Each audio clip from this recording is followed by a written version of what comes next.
Have you ever stood beneath a tree so ancient it felt like a living piece of history?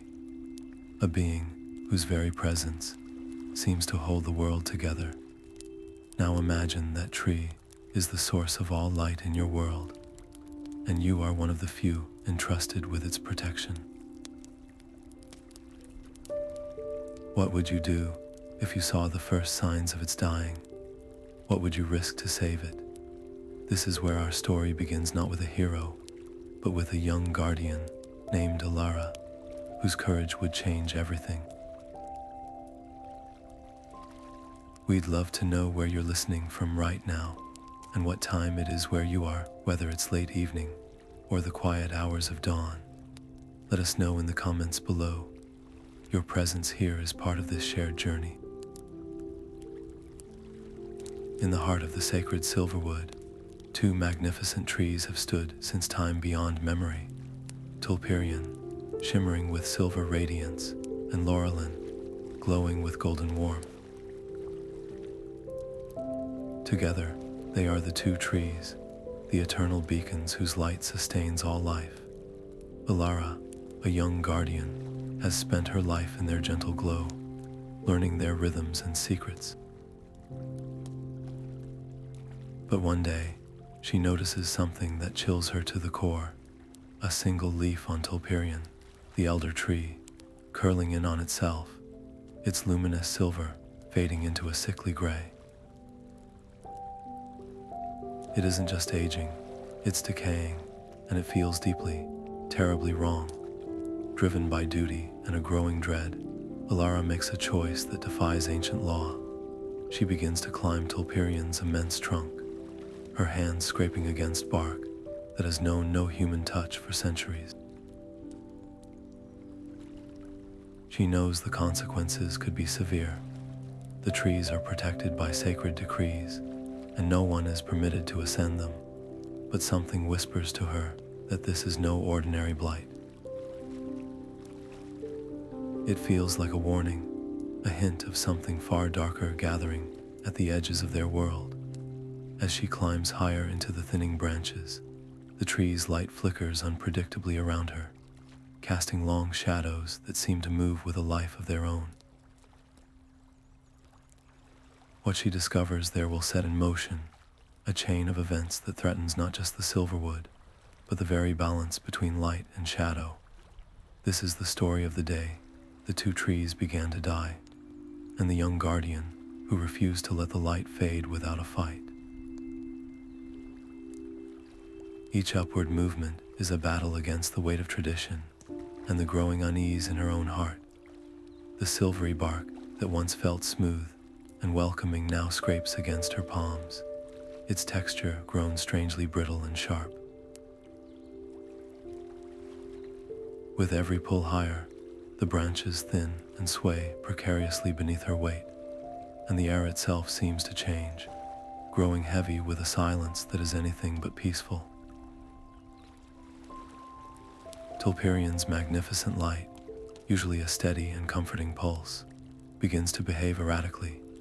It flickers and flares around her, one moment casting a brilliant glow that illuminates the entire forest canopy below, the next dimming to a faint, sickly shimmer that plunges her into deep, unsettling shadow. This isn't the gentle dance of light she grew up with. It feels like a struggle, a desperate fight for breath. She feels a profound sense of awe at being so close to the tree's ancient life force, but it is utterly eclipsed by a cold, creeping dread that tells her she is witnessing something deeply wrong, something that should not be possible. Suddenly, the flickering light ahead of her doesn't just fade. It coalesces. It draws together, pulling itself into humanoid forms that are both beautiful and terrifying. These are the Sentinel spirits, the ancient protectors of Tulperian, and their shimmering, barely substantial bodies now block her path. Their faces, formed from solidified light, are etched with stern disapproval, and their voices are not heard with the ear, but felt directly in the mind, a chorus of echoing, resonant tones that demand an answer. They do not ask why she is here. They already know her transgression. Their challenge is absolute, an immovable barrier of light and will. Alara's heart hammers against her ribs, not just from the climb, but from the sheer, overwhelming presence of these ancient beings. She knows any lie, any attempt to deceive them, would be instantly sensed and met with immediate expulsion, or worse. So she does the only thing she can. She opens herself to them, pouring out her fear and her reasons without any filter. She speaks of the withering leaf, the unnatural decay she witnessed from the ground, and the chilling intuition that this is merely a symptom of a far greater sickness taking root within the tree. She confesses her terror that if they wait for the formalities of council meetings and elder debates, it will be too late. Her plea is raw and honest, fueled by a genuine love for Tulperian that shines through her fear more brightly than any practiced words ever could. The sentinels are silent for a long, agonizing moment, their luminous forms pulsing as they weigh her sincerity against the sacred law she has broken. The tension is a physical pressure in the air. Finally, their collective voice softens from a demand to a grave warning. They part, creating a narrow path forward through their shimmering ranks, but their permission is heavy with condition. They allow her passage, not because they approve, but because her fear has mirrored their own hidden anxieties. They have felt the tree's distress, a discordant note in the harmony they are sworn to protect.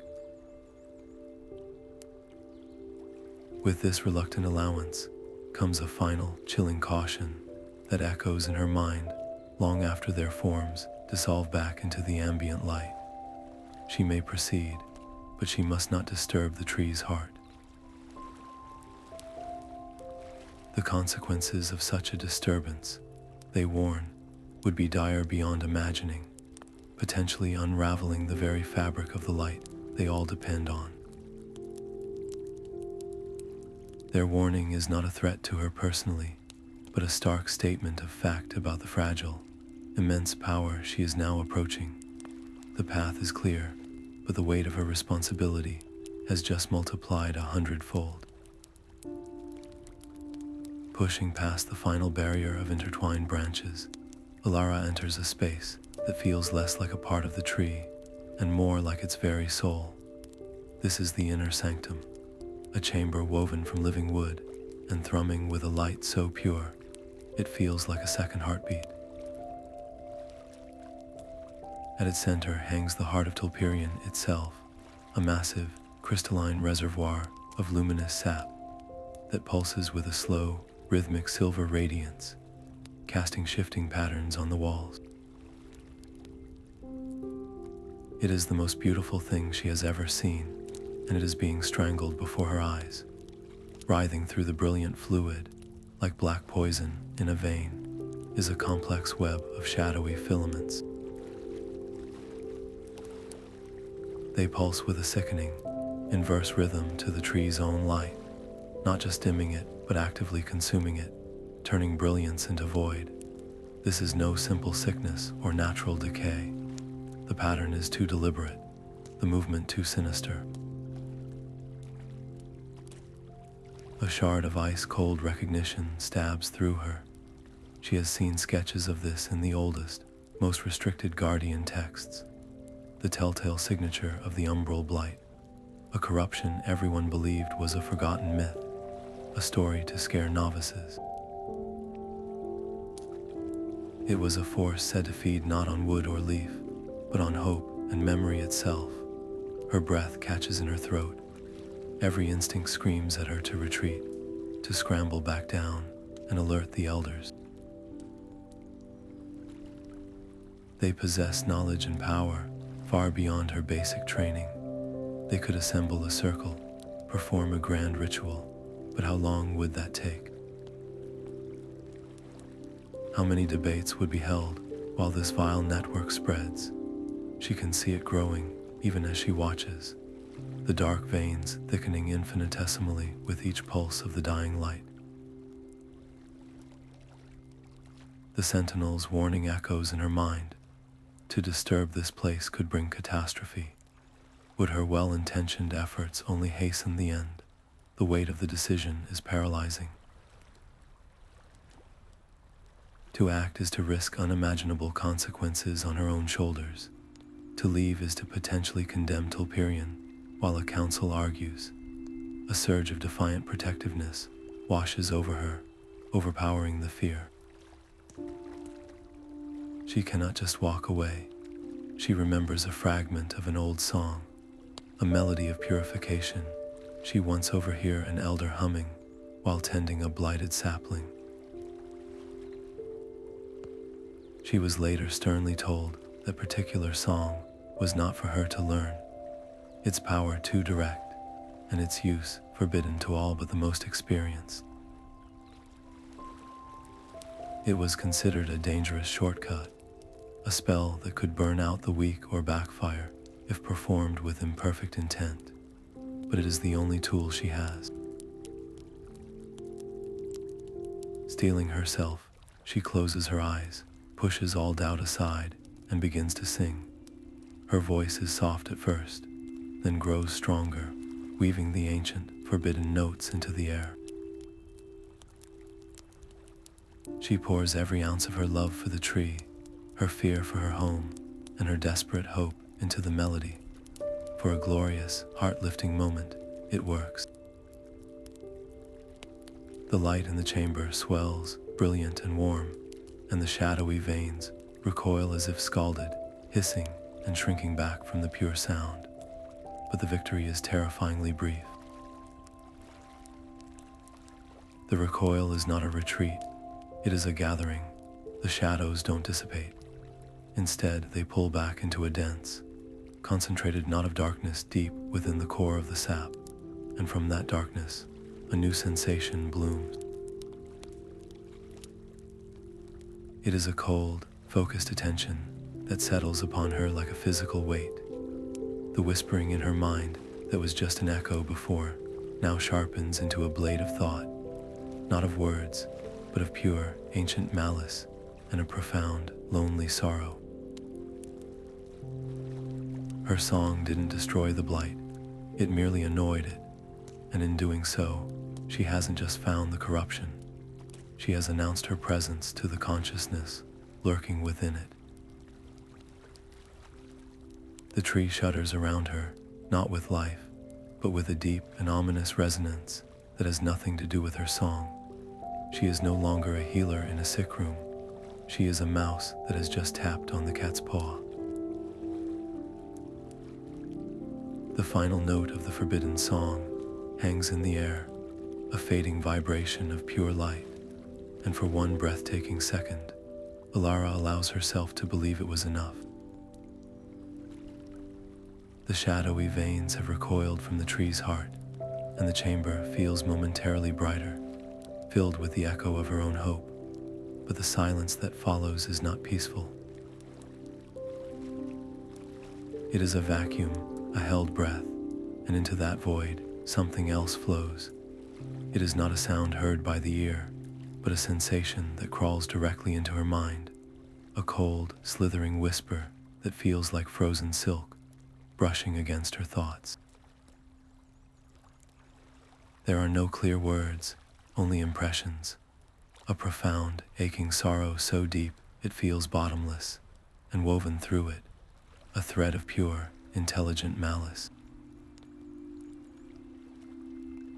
It is the emotional echo of something vast and ancient, and it is now utterly aware of her. In that horrifying instant, every assumption she had about this blight shatters. This is not a mindless infection, not a simple rot. The intelligence behind that whisper is chillingly specific, its attention focused on her with the precision of a predator sighting its prey. Her ritual did not purify, it provoked. Her song of light was not a cure, but a dinner bell.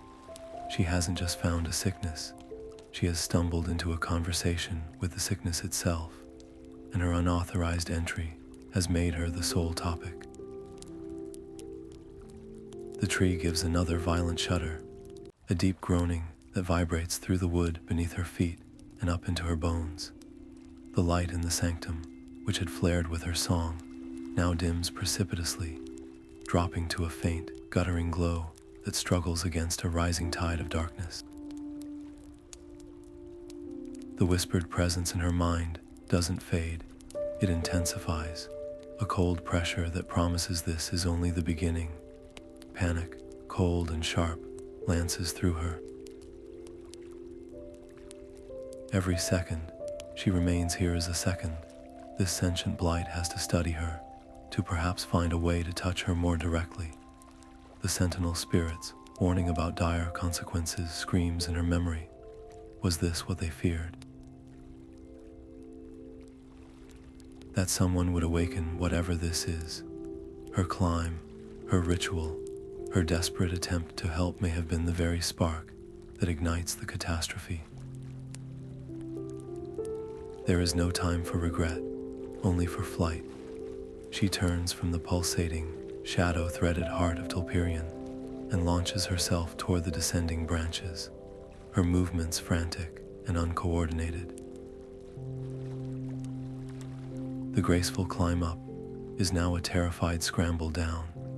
The silvery bark that scraped her hands on the way up now feels like it's actively grasping at her, the familiar branches seeming to twist and snag on her clothes, as if the tree itself is trying to hold her there, to keep her in the grip of the thing now stirring within it. She half falls, half slides through the labyrinth of boughs, the world a dizzying blur of flickering silver and encroaching shadow. That cold whisper follows her, a psychic stain she cannot outrun. It is no longer just a sensation of sorrow and malice. It begins to form a clearer intention, a feeling of hunger. It is an ancient, ravenous emptiness that has tasted the light of Tulperian, and now, through her, has tasted the distinct flavor of her own living hope. She knows, with a certainty that chills her blood, that it wants more. Her descent becomes a race not just against time, but against the spreading influence of this awakened entity. The urgency of her original mission, to warn the elders of a physical decay, is now dwarfed by a far more terrifying duty. She must convey the impossible, that the enemy is not a what, but a who. A conscious, hungry presence that she has personally alerted to the Guardian's existence, and whose first goal seems to be the complete and utter consumption of their world's light. Her descent is a jarring, bone-rattling reversal of her careful climb. Where her journey upward was an act of deliberate reverence, her flight downward is pure, unadulterated instinct.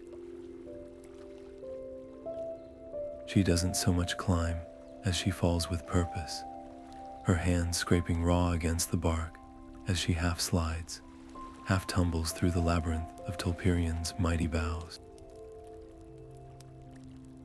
Each jarring impact sends a shock through her body, but the physical pain is a distant echo compared to the storm raging in her mind. With every foot of lost elevation, the tree's light seems to dim further, the silver radiance that once bathed the forest floor now guttering like a candle in a strong wind, casting long, distorted shadows that seem to reach for her. This visible fading is a horrifying confirmation of her fears, a ticking clock measured in dying lumens, and the guilt is a physical weight, a cold stone in her stomach. Her song, her forbidden, desperate act, didn't save the tree. It made the sickness angry. She didn't just fail, she may have poured oil on the fire. Her feet finally hit the soft moss of the forest floor with a jarring thud, but she doesn't stop, stumbling forward a few steps as her legs, trembling from the exertion and adrenaline, struggle to remember solid ground. The air down here feels different, thinner, colder. The comforting hum of Tulperian's life force is now a strained, irregular vibration that she feels more through a deep unease than through any physical sense. She stands there for a single, gasping moment, her chest heaving, her raw hands clenched at her sides, staring up at the vast, darkening canopy. The choice she must make now is almost as terrifying as the whispering presence she fled from. She is the only one who knows the full, horrifying truth, that the Blight has a mind, a will, and a hunger, but she is also the one who broke their most sacred law to discover it. To confess everything immediately, her trespass, her use of the forbidden song, the sentient malice she felt, would be to invite immediate condemnation. The Elder Guardians are bound by tradition and protocol. Her punishment would be severe, likely exile from the Silverwood she has sworn to protect. Worse, her account might be dismissed as the hysterical ramblings of a frightened novice who broke under the strain.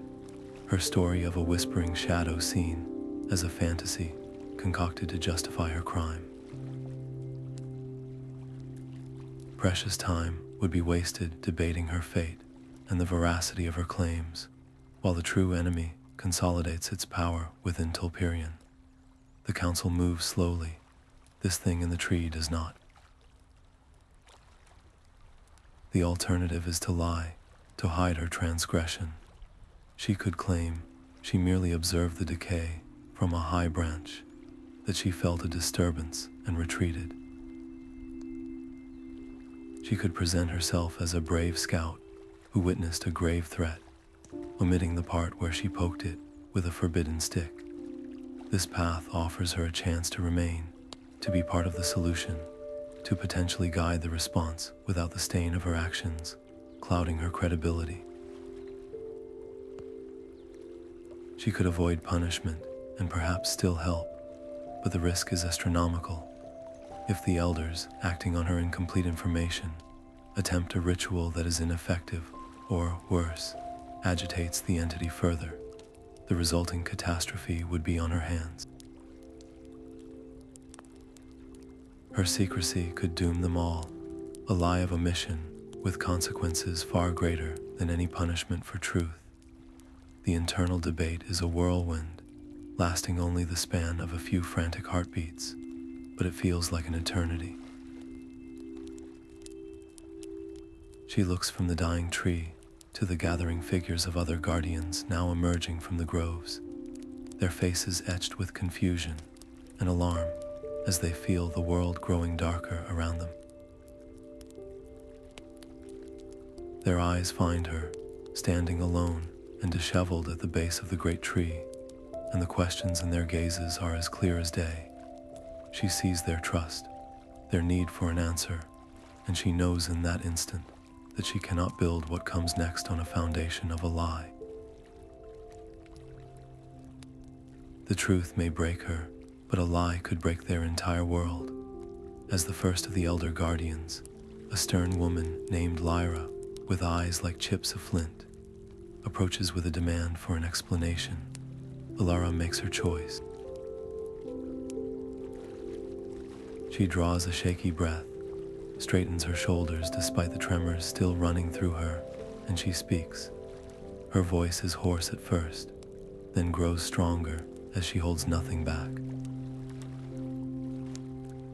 She tells them of the withering, the climb, the Sentinel's warning, the horrifying web of shadow in the heart, and the forbidden song she used.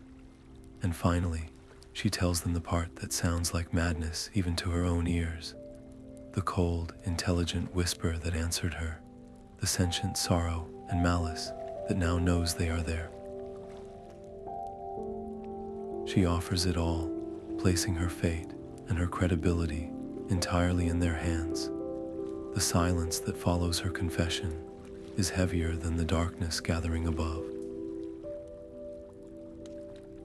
It is a palpable thing, thick with disbelief and dawning horror. Then it shatters. The reaction is not unified. It is a fracture that spreads through the assembled guardians like its own kind of blight.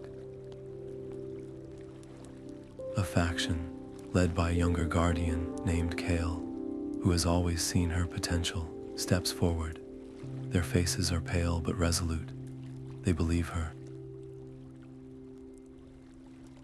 They see the raw honesty in her eyes, the lack of guile, and they feel the truth of Tulperian's fading light in their very souls. They argue for immediate, decisive action, with Alara guiding them based on what she alone has witnessed.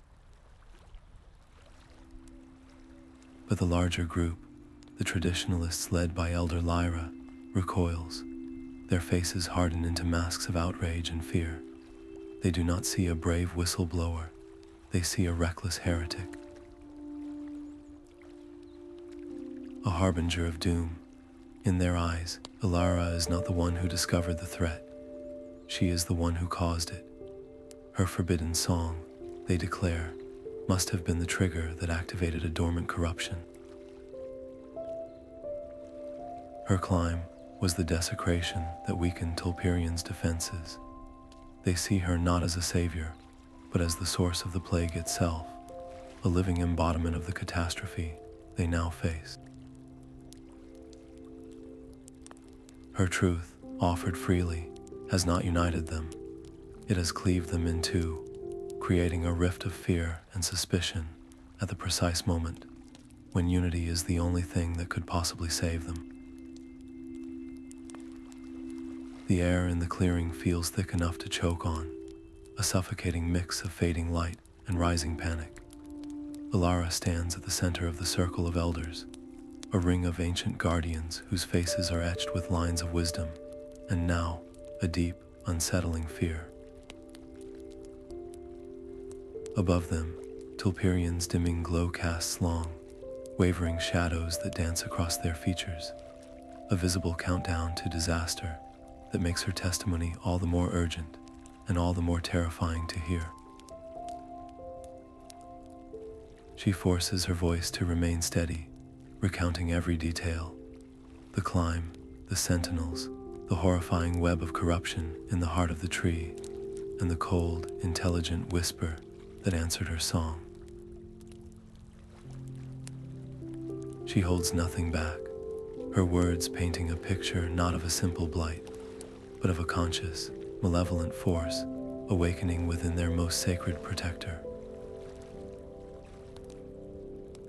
The elders listen, but their silence is not one of absorption. It is a wall of skepticism and dread.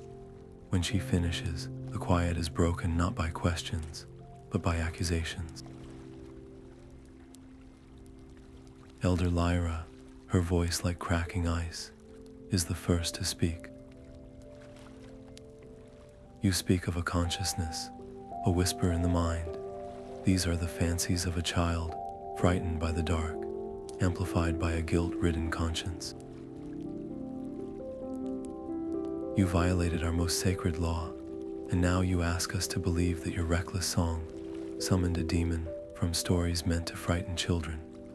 Other elders nod, their expressions hardening. They fixate on her transgression, on the forbidden nature of her act, using it as a shield against the horrifying reality she describes. To accept her story is to accept that their entire understanding of the world, built over millennia of guarded peace, is fundamentally flawed. It is far easier, far safer, to believe the problem is the impulsive young guardian standing before them rather than an ancient, sentient evil they have no precedent for fighting. The debate that erupts is not a search for solution, but a contest of fears. One faction, led by Elder Boren, a guardian so old his hands tremble slightly, argues for immediate and total quarantine. We must sever Tulperian's energetic connections to the rest of the Silverwood, he insists, his voice thin but firm. We build barriers of containment, isolate the sickness, and pray it does not spread further. It is the only way to save what remains. His plan is born of a desperate desire to control the uncontrollable, to apply an old remedy to a completely new kind of wound. The other faction, smaller but more vocal, champions a grand ritual of purification. Elder Valeria, her eyes blazing with a fervent light, argues for gathering every guardian to channel their collective power into Tulperian in a single, overwhelming surge of light. We must burn this corruption out. We must show this thing that the light of the Silverwood is not so easily extinguished. Her plan is one of pure force, a reflexive lashing out born of terror. Alara watches, her heart sinking with every passing moment. She sees the fatal flaws in both strategies. Quarantine would be like building a wall around a volcano that's already erupting. It might protect the surrounding land for a time, but it abandons the tree to its fate and does nothing to address the intelligent entity festering within it.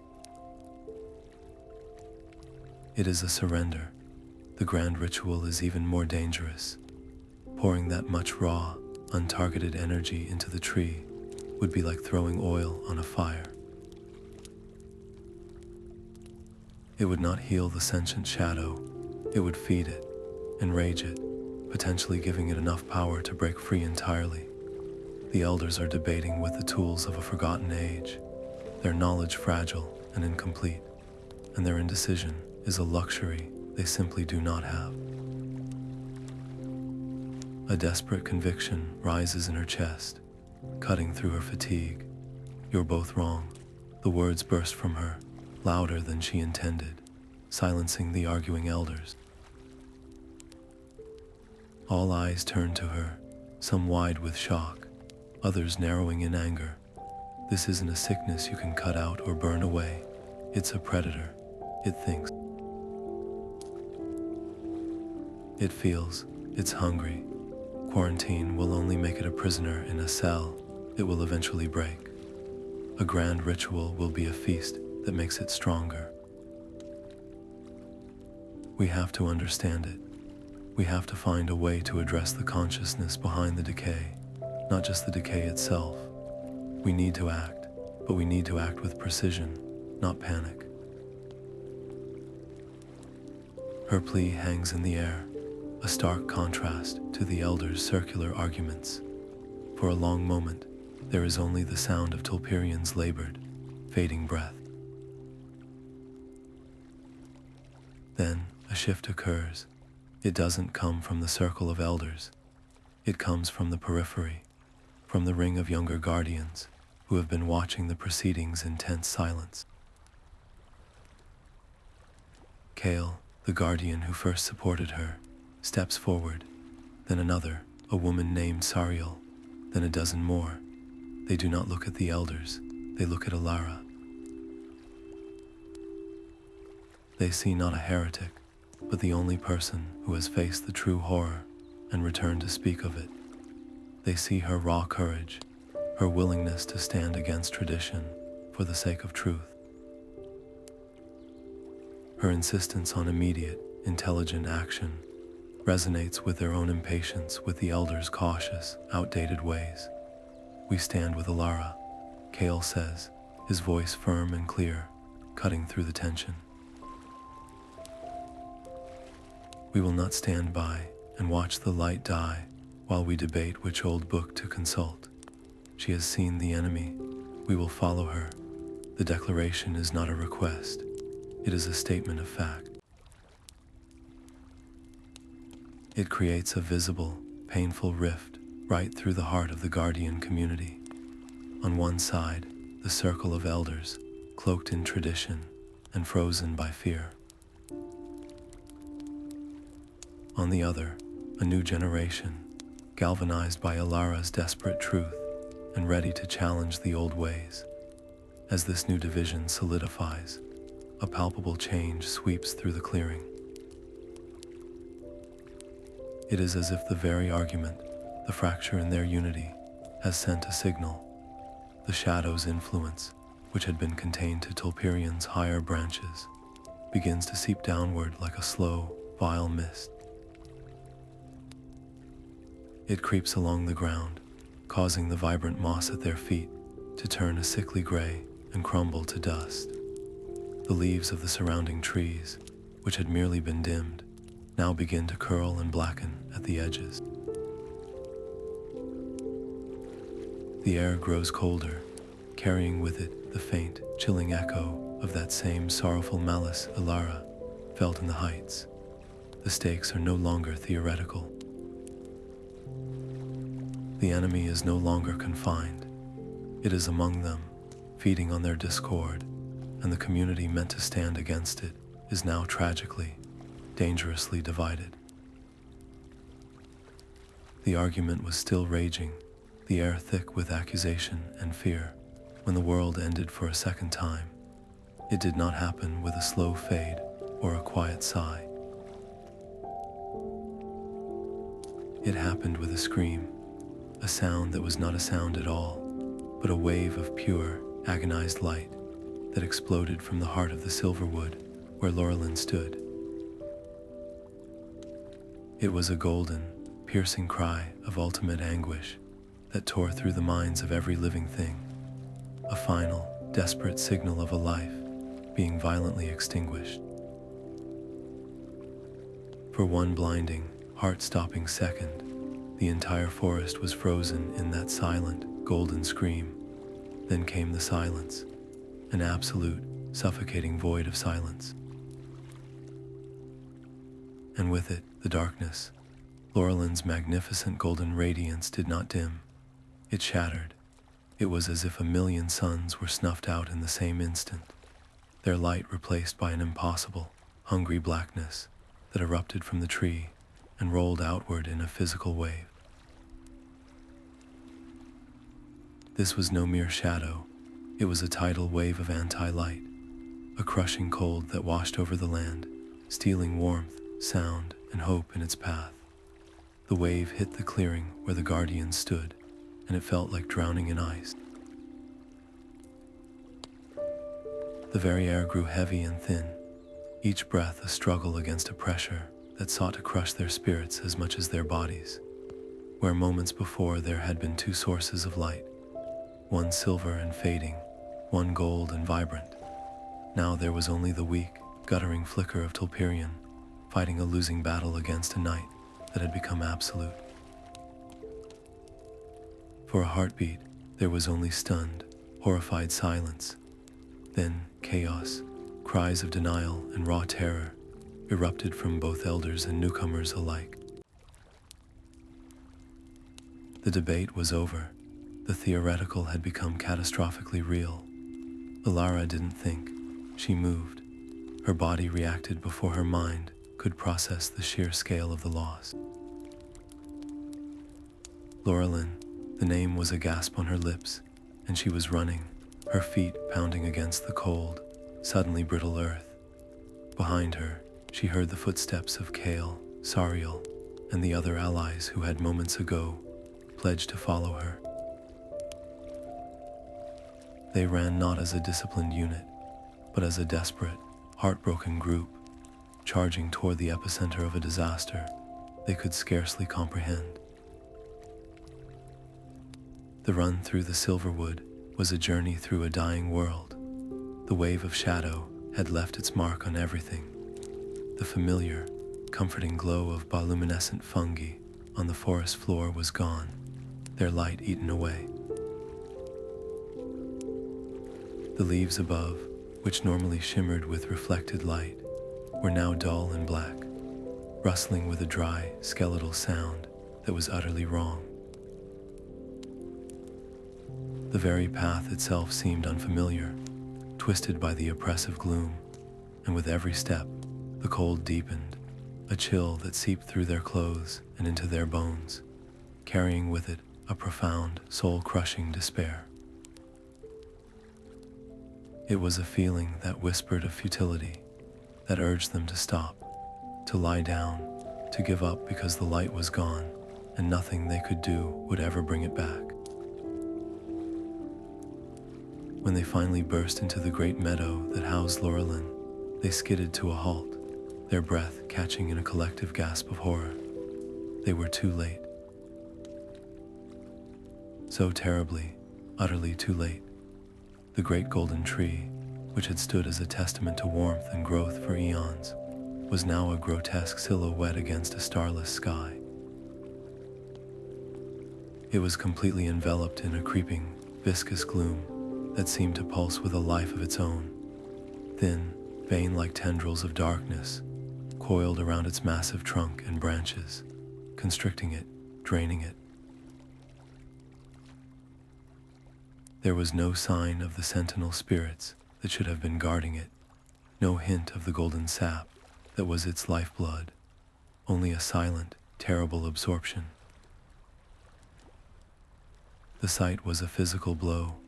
Kale fell to his knees, a low moan of despair escaping him. Sariel stood rigid, her hand clamped over her mouth, tears tracing icy paths down her cheeks.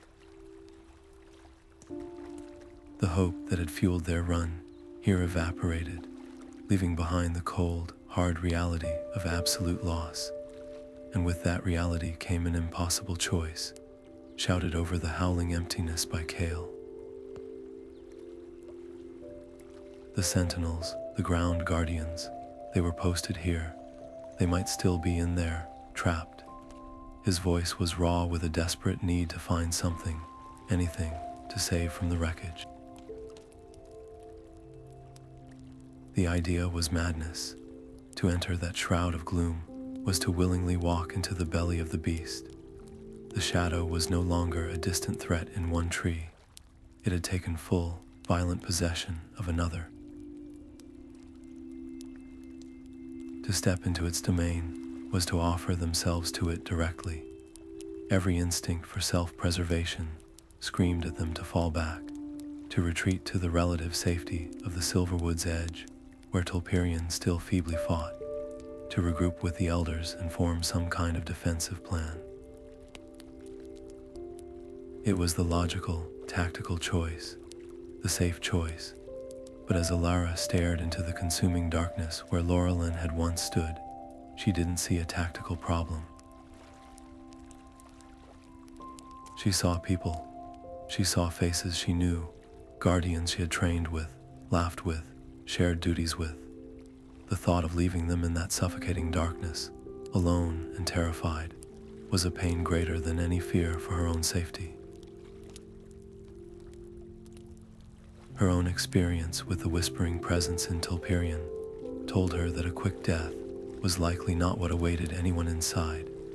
It would be something far worse. A harvesting of hope, a feasting on fear. Her choice was made in a single, shuddering breath.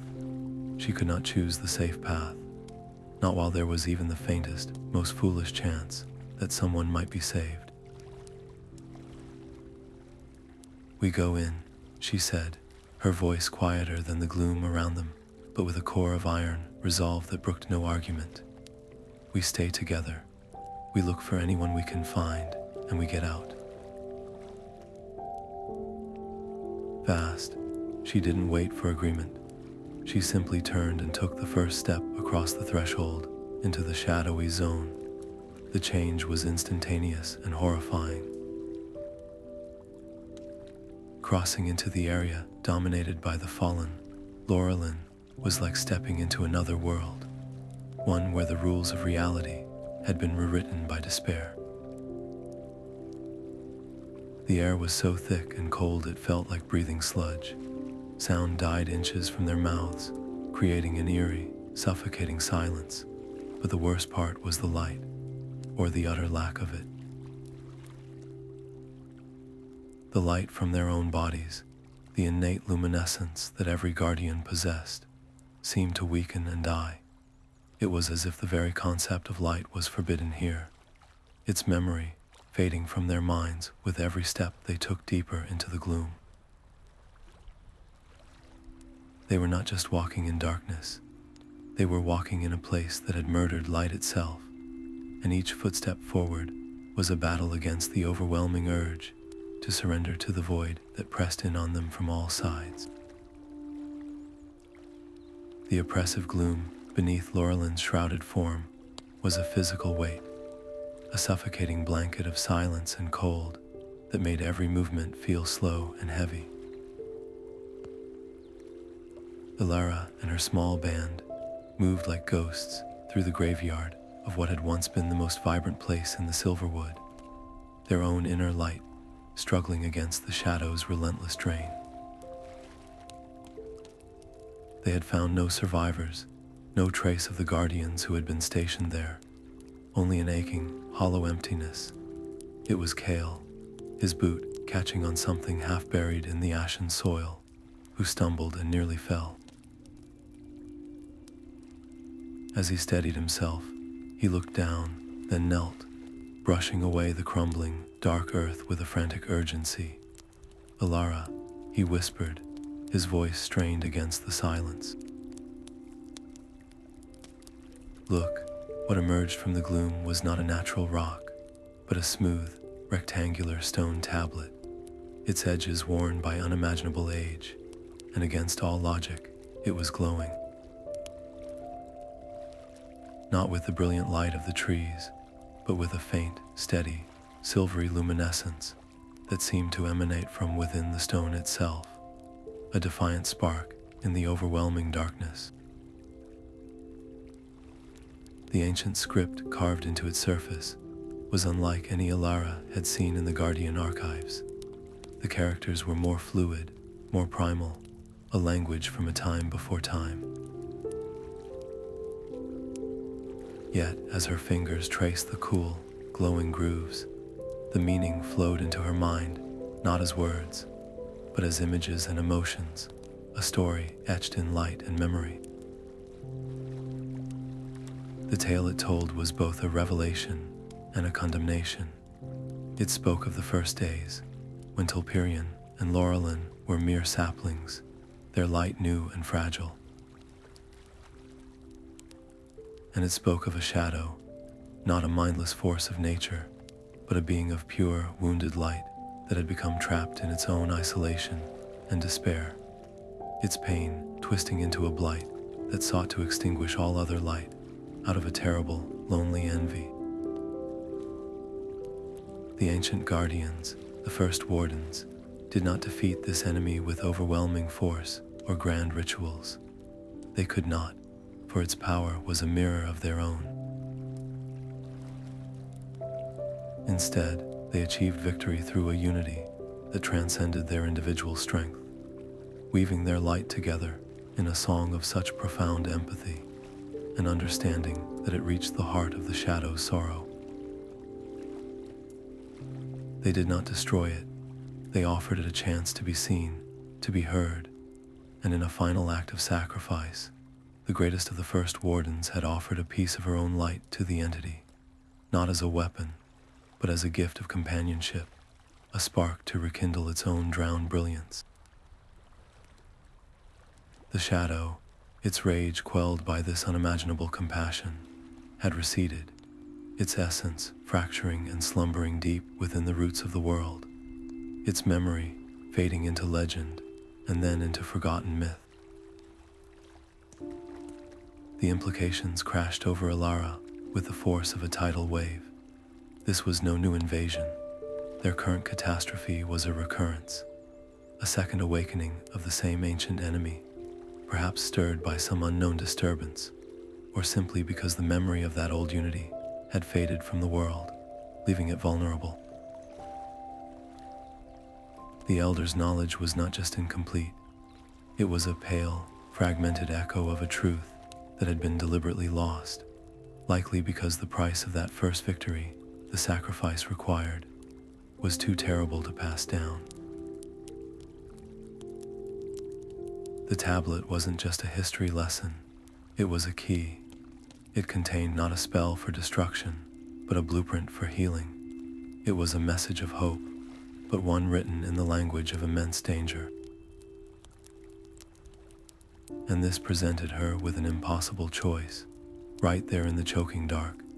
She could keep this knowledge to herself, retreat from this place of despair, and study the tablet's secrets alone. She could try to fully understand the mechanics of that ancient unity and the nature of the sacrifice before revealing it to anyone. This path offered control. It would prevent a panic and stop the already terrified guardians from balking at a solution that sounded like a fairy tale with a potentially horrific cost. But it was a path of isolation, and time was a luxury they no longer possessed. Every moment she spent alone with this secret was a moment the shadow grew stronger, and the elders remained committed to their flawed, dangerous plans of quarantine or brute force.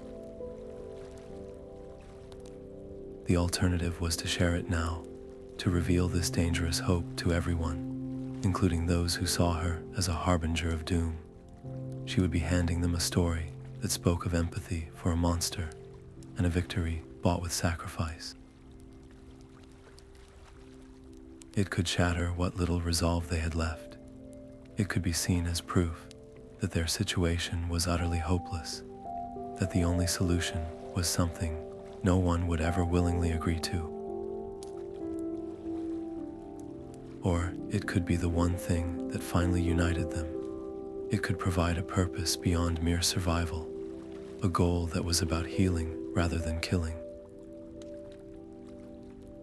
She looked at the faces of Kale and Sariel and the others, their features drawn and pale in the tablet's feeble light, their eyes hollow with a despair that mirrored the shadow's own. They were waiting for her. They had followed her into this darkness on faith alone. To withhold this from them now would be a betrayal of that faith. She took a deep, shuddering breath of the cold, thin air and made her decision. "Gather close," she said, her voice barely more than a whisper, yet carrying through the unnatural silence. "I need to tell you what happened here, long before we were born." As she recounted the story from the stone, translating the flow of images and emotions into words, she watched their expressions change. The crushing weight of hopelessness began, ever so slightly, to lift. Their postures straightened. A new light, one of dawning comprehension and fierce purpose, began to kindle in their eyes. This was not an invincible, unknowable evil. It was a wound that had been healed before. They had a map, however ancient and daunting. For the first time since Tulperian began to fade, they had a direction. When they emerged from the gloom to rejoin the main group of guardians, the change in Alara's small band was immediately visible. They carried themselves differently. The despair had been replaced by a resolute energy. As Alara stood before the entire fractured community, elders and all, and shared the story of the first Wardens, the reaction was exactly as divided as she had feared, yet more powerful than she had dared to hope. The younger guardians, those who had already chosen to follow her, listened with rapt attention. The story resonated with them, validating their belief that the old ways were insufficient. It was a call to a higher, more difficult duty, and it rallied them completely. They saw not a cost, but a cause. But the elders, particularly Lyra and Borin, recoiled in horror. To them, the story was not one of hope, but of madness and suicide. Empathy for that, Lyra spat, gesturing toward the blackened silhouette of Lorelin. "You would have us offer comfort to the thing that murdered our light. This is folly and sacrifice. You speak of a guardian giving her light to the enemy. That is not victory, that is surrender. It is a desecration of everything we stand for." Their fear was palpable, a wall of terror built on a lifetime of believing that light must vanquish shadow, not understand it. They saw Alara's newfound knowledge not as a key, but as a darker, more insidious kind of shadow, one that threatened the very principles they had built their lives upon. The discovery had done exactly what she knew it could. It had given her allies a banner to rally under, but it had also armed her opponents with a reason to fight her even harder. The battle lines were now drawn not over strategy, but over the fundamental nature of their enemy and the soul of their response. Her words, the ancient story of unity and sacrifice, drawn from the stone, still hung in the cold, heavy air, a fragile web of hope against the crushing despair. For a moment, it seemed the story itself was a shield, the very act of sharing it a tiny spark of defiance. But the shadow around the fallen Lorelin had been listening, and it did not appreciate the reminder of its own past vulnerability, of a time it was met not with force, but with compassion. As the last syllable left Alara's lips, the gloom itself seemed to recoil, to gather its substance. The formless, oppressive darkness that clung to the trees and choked the air began to writhe and coalesce, pulling itself together into shapes of nightmare. They did not emerge from the trees or rise from the ground. They simply congealed from the very atmosphere, taking form from the despair they fed upon. These were not mere beasts. They were creatures of pure absence, their bodies shifting and undefined, like living smoke given a predatory intelligence. Their only consistent features were pits of deeper darkness, where eyes should be, and a palpable, soul-chilling cold that radiated from them in waves. They moved without sound, gliding over the blighted earth, and their very presence was an attack. Where they passed, the last vestiges of light, the faint glow from a guardian's hands, the dim reflection in a worried eye flickered and dimmed. It was a draining sensation, as if they were sipping directly on hope, leaving behind a hollow, exhausted cold. Instinct took over. There was no time for a plan, no moment for the elders to debate or the factions to argue. Survival was the only language left. Together, form a circle. Elara's command was sharp, cutting through the rising panic. The guardians closed ranks, their backs to each other, a small island of determined light in a sea of hungry darkness. Alara raised her hands, pushing her own innate power outward, shaping it not into a weapon, but into a barrier.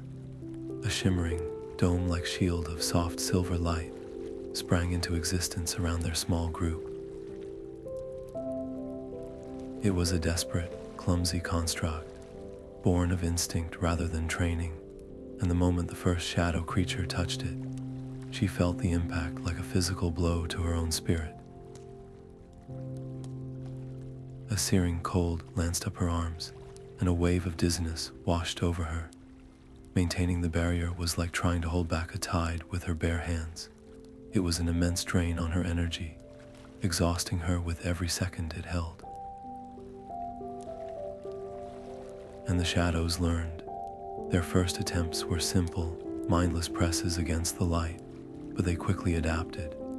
They began to strike at the barrier in coordinated pulses, testing its strength, looking for weaknesses. With each impact, Alara gasped, her knees buckling slightly.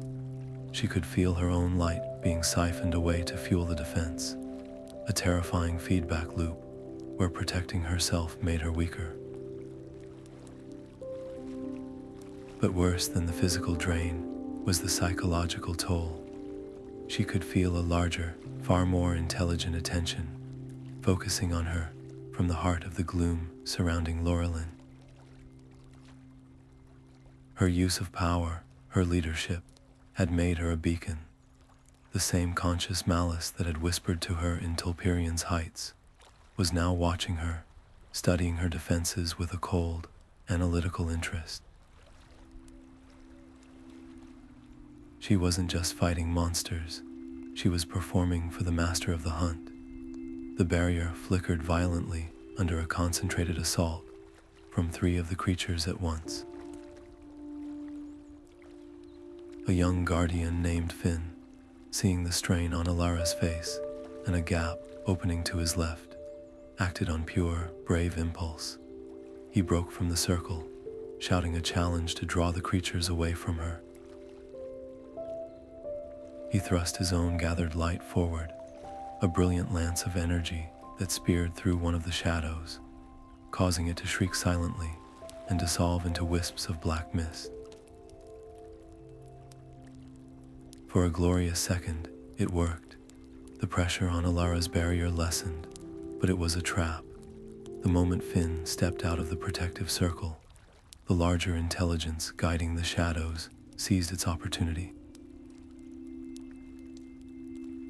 From the deeper darkness behind him, a larger, more solid form emerged, a creature of concentrated night that moved faster than thought. It didn't attack with claws or teeth. It simply enveloped him. Finn's triumphant cry was cut off instantly. His light, so bright and brave a moment before, was extinguished not with a fight, but with a sigh. 1 second he was there, a beacon of defiance. The next, there was only a lingering patch of cold, empty air, and the fading echo of his extinguished presence. The loss was absolute and silent. There was no body to mourn, no final words, just nothing. The shock of it was a weapon in itself, more effective than any physical attack. The collective gasp from the circle was a sound of pure horror. The dread that filled them was colder than the shadow's touch. Finn was gone, not dead in a way they understood, but erased. The brave defense, the fragile hope born from the ancient tablet, all of it crumbled in the face of this tangible, devastating loss. Elara felt the failure like a physical wound, a cold hollow opening in her chest where her heart had been. Her decision to stand and fight, to make a stand here in the Shadow's heartland, had directly led to this. Her resolve didn't break, it calcified. It hardened into something cold, sharp, and unyielding. The grief and guilt were there, but she forced them down, locking them away behind a wall of sheer, furious determination. They would not lose anyone else. She would not allow it, but as she met the eyes of the other guardians, Kale, Sariel, even the skeptical elders, she saw only terror reflected back at her. Her own hardened resolve was met with their paralyzing dread. They had followed her into the dark, and the dark had shown them exactly what it could do. The cost of their stand had been measured, and the price was one they were no longer sure they could afford to pay. The retreat from the Shadow's edge was not a march but a staggering, a slow and painful unraveling of a group that had been held together by little more than fraying hope. They stumbled back to the relative safety of the Silverwood's perimeter, where Tulperian's faint, struggling light felt less like a comfort and more like a taunt. The air was thick with a silence louder than any scream, broken only by ragged breaths and the occasional choked sob for Finn, whose absence was a cold, heavy weight in the center of their formation. No one had seen him fall. One moment he was a burst of defiant light. The next he was simply gone, erased. That utter nothingness was more terrifying than any wound. The physical toll was evident in their limping gaits, and the dark, frostbitten patches on their skin, where the shadow had brushed too close, but the deeper injuries were in their eyes.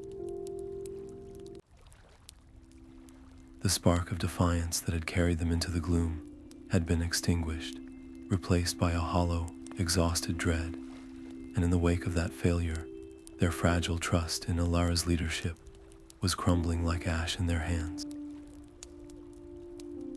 She could feel their wavering faith like a physical pressure, a wall of sidelong glances and turned shoulders. The elders who had accompanied the ill-fated sortie, led by grim-faced Elara, made no effort to hide their reproach. Their silent, accusatory stares said everything their voices did not. "This is your doing. Your recklessness got one of us killed." Even some of the younger guardians who had pledged themselves to her cause now looked at her with doubt, their belief in the ancient story, from the tablet shaken by the brutal, immediate reality of their loss. They had followed a theory into a nightmare and returned with one less soul. The weight of their judgment, compounded by her own crushing guilt, was a burden that threatened to buckle her knees. Every time she closed her eyes, she saw Finn's determined face a second before the darkness took him. His sacrifice had saved them in that moment, but it had also broken their spirit. Standing on that fragile border between the dimming silverwood and the advancing blight, with the eyes of the wounded and the grieving upon her, Alara knew that conventional answers were a path to certain extinction. The elders would fall back on their plans of quarantine, building walls around a dying light. The others would succumb to despair, waiting passively for the end. She could not lead them back into a direct fight. The shadow had proven it was stronger, smarter, and infinitely more cruel. They needed a new weapon, a new kind of hope. And the only clue they had was the faintest of whispers from a stone tablet. Her voice was raw from the cold and from unshed tears, but when she spoke, it carried across the desolate group with a quiet, ironclad certainty that cut through the murmur of despair. "The first spring," she said, the words sounding less like a proposal and more like a confession of faith. The inscription spoke of it, a source of pure light, older than the trees themselves. "It's the key, it has to be." The reaction was instantaneous and brutal. Elder Lyra scoffed, the sound harsh and dismissive. The first spring, a children's tale. A myth told to novices to give them pretty dreams. You would have us abandon our home, what little defense we have left, to chase a fairy story into the most dangerous territories imaginable. Her words were echoed by a chorus of fearful agreement. The plan sounded like the height of folly, a desperate gamble with no foundation in their known world.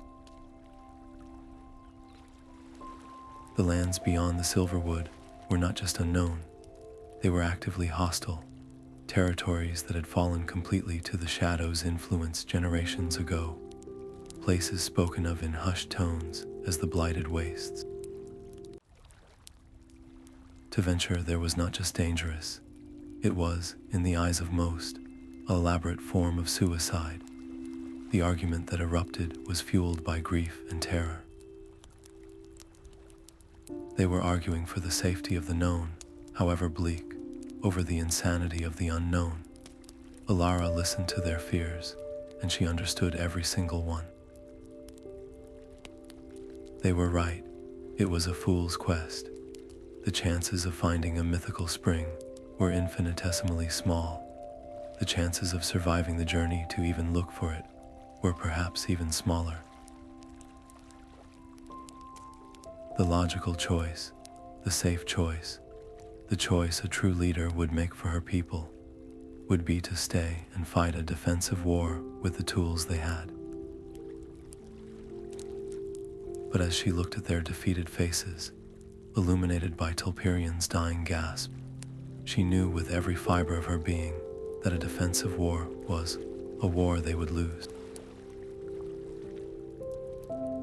Slowly, miserably, and completely, staying meant accepting extinction on a delayed timer. This left her with a final, solitary decision. She could not force them to follow her on this path.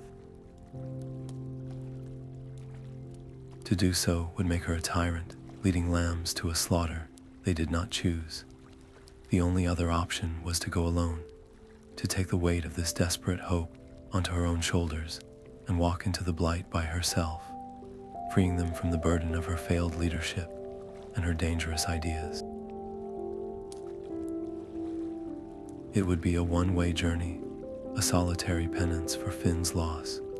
She was preparing to voice this, to absolve them of any obligation to her, when her eyes met Kale's. His face was still pale, his clothes still stained with the grime of their retreat, but his gaze was steady. He gave a barely perceptible nod. Then Sariel, standing beside him, straightened her shoulders. That tiny gesture of unspoken support changed everything. It told her that going alone was not courage, it was another form of surrender. The ancient tale on the tablet was not about a single hero on a quest. It was about unity, about standing together. Her plea would not be one of command, but of invitation. She turned back to the whole group, her demeanor shifting from a commander stating a plan to a fellow guardian bearing her soul. Her voice lost its defensive edge and filled with a raw, passionate conviction that came from a place beyond logic. "You are right," she said, stunning them into silence. "It is a fool's quest. It is a story, but it is the only story we have left that doesn't end with us waiting here in the dark for a death that has already taken our friend. I will not ask you to follow a leader. I am asking you to follow a possibility. The possibility that our ancestors left us a map for a reason. The possibility that light, true light, still exists somewhere in this world. I would rather die walking toward that hope than live another hour kneeling in this despair. I am going to find the first spring. I go not because I am certain, but because I must. Will anyone walk with me?" The silence that followed was different from the others. It was not the silence of defeat or judgment, but of consideration, of choice. It was broken by the sound of Kale taking a single step forward to stand at her side. Then Sariel joined him. Then, one by one, a handful of others, those whose hope, though battered, had not been completely extinguished. It was not an army. It was a small band of 7, wounded, terrified, but willing to bet their lives on a story and the guardian who believed in it. They were a fractured light, a handful of embers pulled from a dying fire, setting out not to conquer the darkness, but to find the kindling that might, against all odds, allow them to relight the world. The familiar borders of the Silverwood fell away behind them, not with a gradual change, but with the stark finality of a slamming door. One moment, they were under the feeble, failing silver glow of Tulperian. The next, they stepped into a world where the very concept of light seemed to be a forgotten rumor. The forests beyond were not merely dark, they were a perversion. The air hung heavy and still, devoid of the comforting hum of insects or the whisper of wind through leaves. Instead, a profound, watchful silence pressed in on them, broken only by the sickly, wet crunch of blighted vegetation under their boots. The trees here were not dead in a natural way. They were twisted into agonized, unnatural shapes, their bark blackened and split like burnt flesh, oozing a thin, viscous sap that smelled of rot and metal. What few leaves remained were not brown and dry, but a glossy, poisonous purple, twitching with a faint, independent motion that made the eye want to look away. The fauna was worse. They glimpsed movements in the periphery, a many-legged thing skittering upside down along a branch, its body a mismatched patchwork of fur and chitin, a flock of birds with too many wings and no eyes, circling silently overhead in a grotesque mockery of flight. This was no longer a forest. It was a gallery of nightmares sculpted from a living world. Their progress was a nerve-shredding exercise in controlled terror. Every shadow seemed to coalesce into a threat. Every gnarled root threatened to trip them into some unseen pit. They moved in a tight, silent formation, their senses stretched to the breaking point. Kale took the lead, his hunter's eyes scanning for physical dangers in the treacherous terrain, hidden crevices, unstable ground, the grasping thorns of a blight-rotted bramble that seemed to reach for their ankles. Sariel guarded their rear, her head constantly on a swivel, her hand never far from the hilt of her blade. But their most vital guide was Alara. Her connection to light, once a source of comfort and wonder, had become a painful, essential dowsing rod in this sea of darkness. She could feel the faint, dying embers of the forest's original life force, a trapped glimmer in a stone, a fading echo in the heartwood of a tortured tree. These tiny sparks were their only beacons, the only things that felt real and true in a landscape dedicated to falsehood and decay. She led them not toward anything, but away from the absolute voids, the places where the silence was so complete it felt predatory. She navigated by the absence of pain, following the faint, fading trails of what was left of the light. The path she was tracing, however, was agonizingly slow and circuitous, a winding route that skirted the deepest concentrations of shadow. Days seemed to blend into one another under the perpetual, starless twilight. Fatigue was becoming a heavier burden than their packs. The constant, gnawing fear was eroding their resolve, and the sight of the twisted world was a poison to their morale. They needed to make progress, to feel they were getting closer to their goal, not just surviving another hour in this cursed place. On the morning of the third day, studying the mental map she'd been building from the light echoes, Alara saw a possibility. A narrow, steep-sided valley cut through a range of low hills. Her senses told her the blight there was old, its energy dissipated and stale, like a cold campfire. It felt empty, abandoned. Taking the main route would add days to their journey, days they likely didn't have. This valley, this blight-ravaged shortcut, promised to cut their travel time in half. She presented the choice to the group, her voice low. The main path is safer, but it's long. This valley, it feels hollow. The darkness there is old. I think we can move through it quickly, unseen. The debate was brief and tense. Kale, ever practical, disliked the idea of being funneled into a narrow pass with limited escape routes. Sariel argued that feeling hollow was not the same as being safe, but the allure of shaving days off their nightmarish journey was a powerful siren song. The promise of forward momentum, of actually getting somewhere, outweighed the nebulous risks.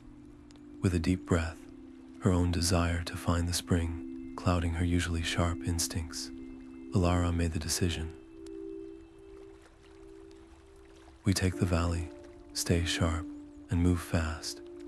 The entrance to the valley was a gaping maw of shattered rock and petrified tree skeletons. The moment they stepped between its high walls, the temperature dropped sharply, and the already faint light faded to near absolute blackness.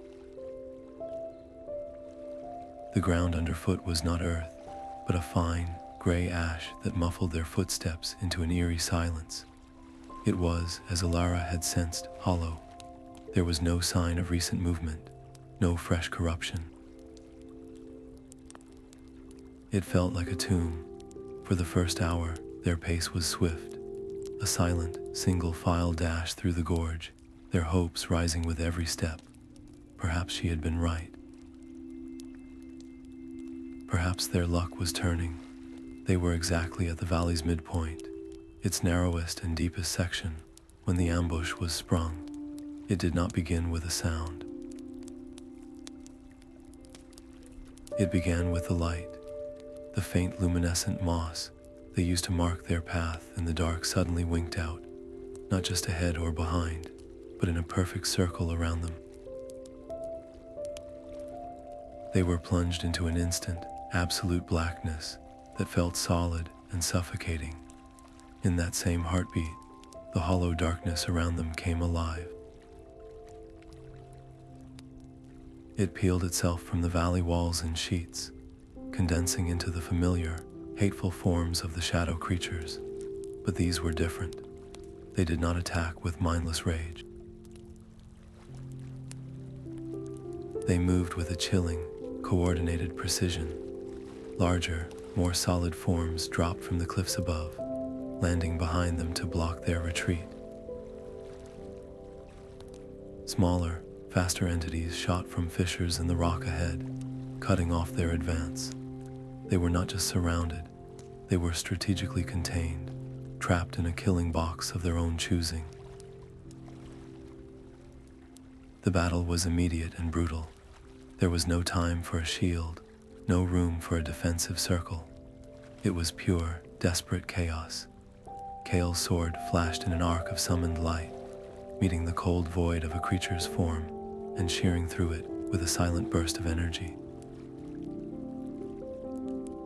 Zariel fought back to back with another guardian, their movements a blur as they parried and struck at the darting, shifting shadows.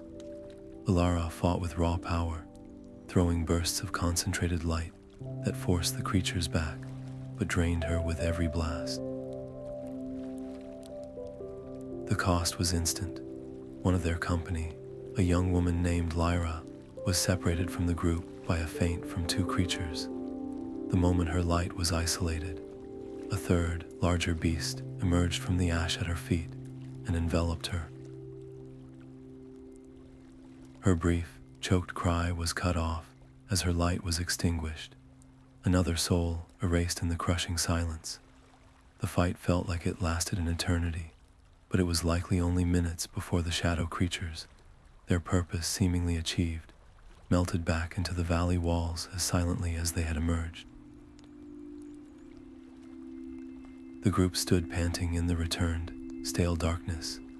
The gray ash around them churned and scattered, the only evidence of the struggle. The loss of Elara was a fresh, cold wound. But a new, more terrifying understanding settled over them as they caught their breath. This was no random encounter. This was not a patrol they had stumbled upon. The ambush had been too perfect, the timing too precise, the tactics too intelligent. The hollow feeling of the valley hadn't been a sign of abandonment. It had been bait. The stale darkness was a lure. The shadow had not just noticed their presence, it had anticipated their route, understood their desire for speed, and herded them into a perfect trap. They were not wanderers in a blighted land. They were prey, and they were being hunted by a mind that knew the terrain far better than they ever could. The silence after the ambush was more terrifying than the fight itself.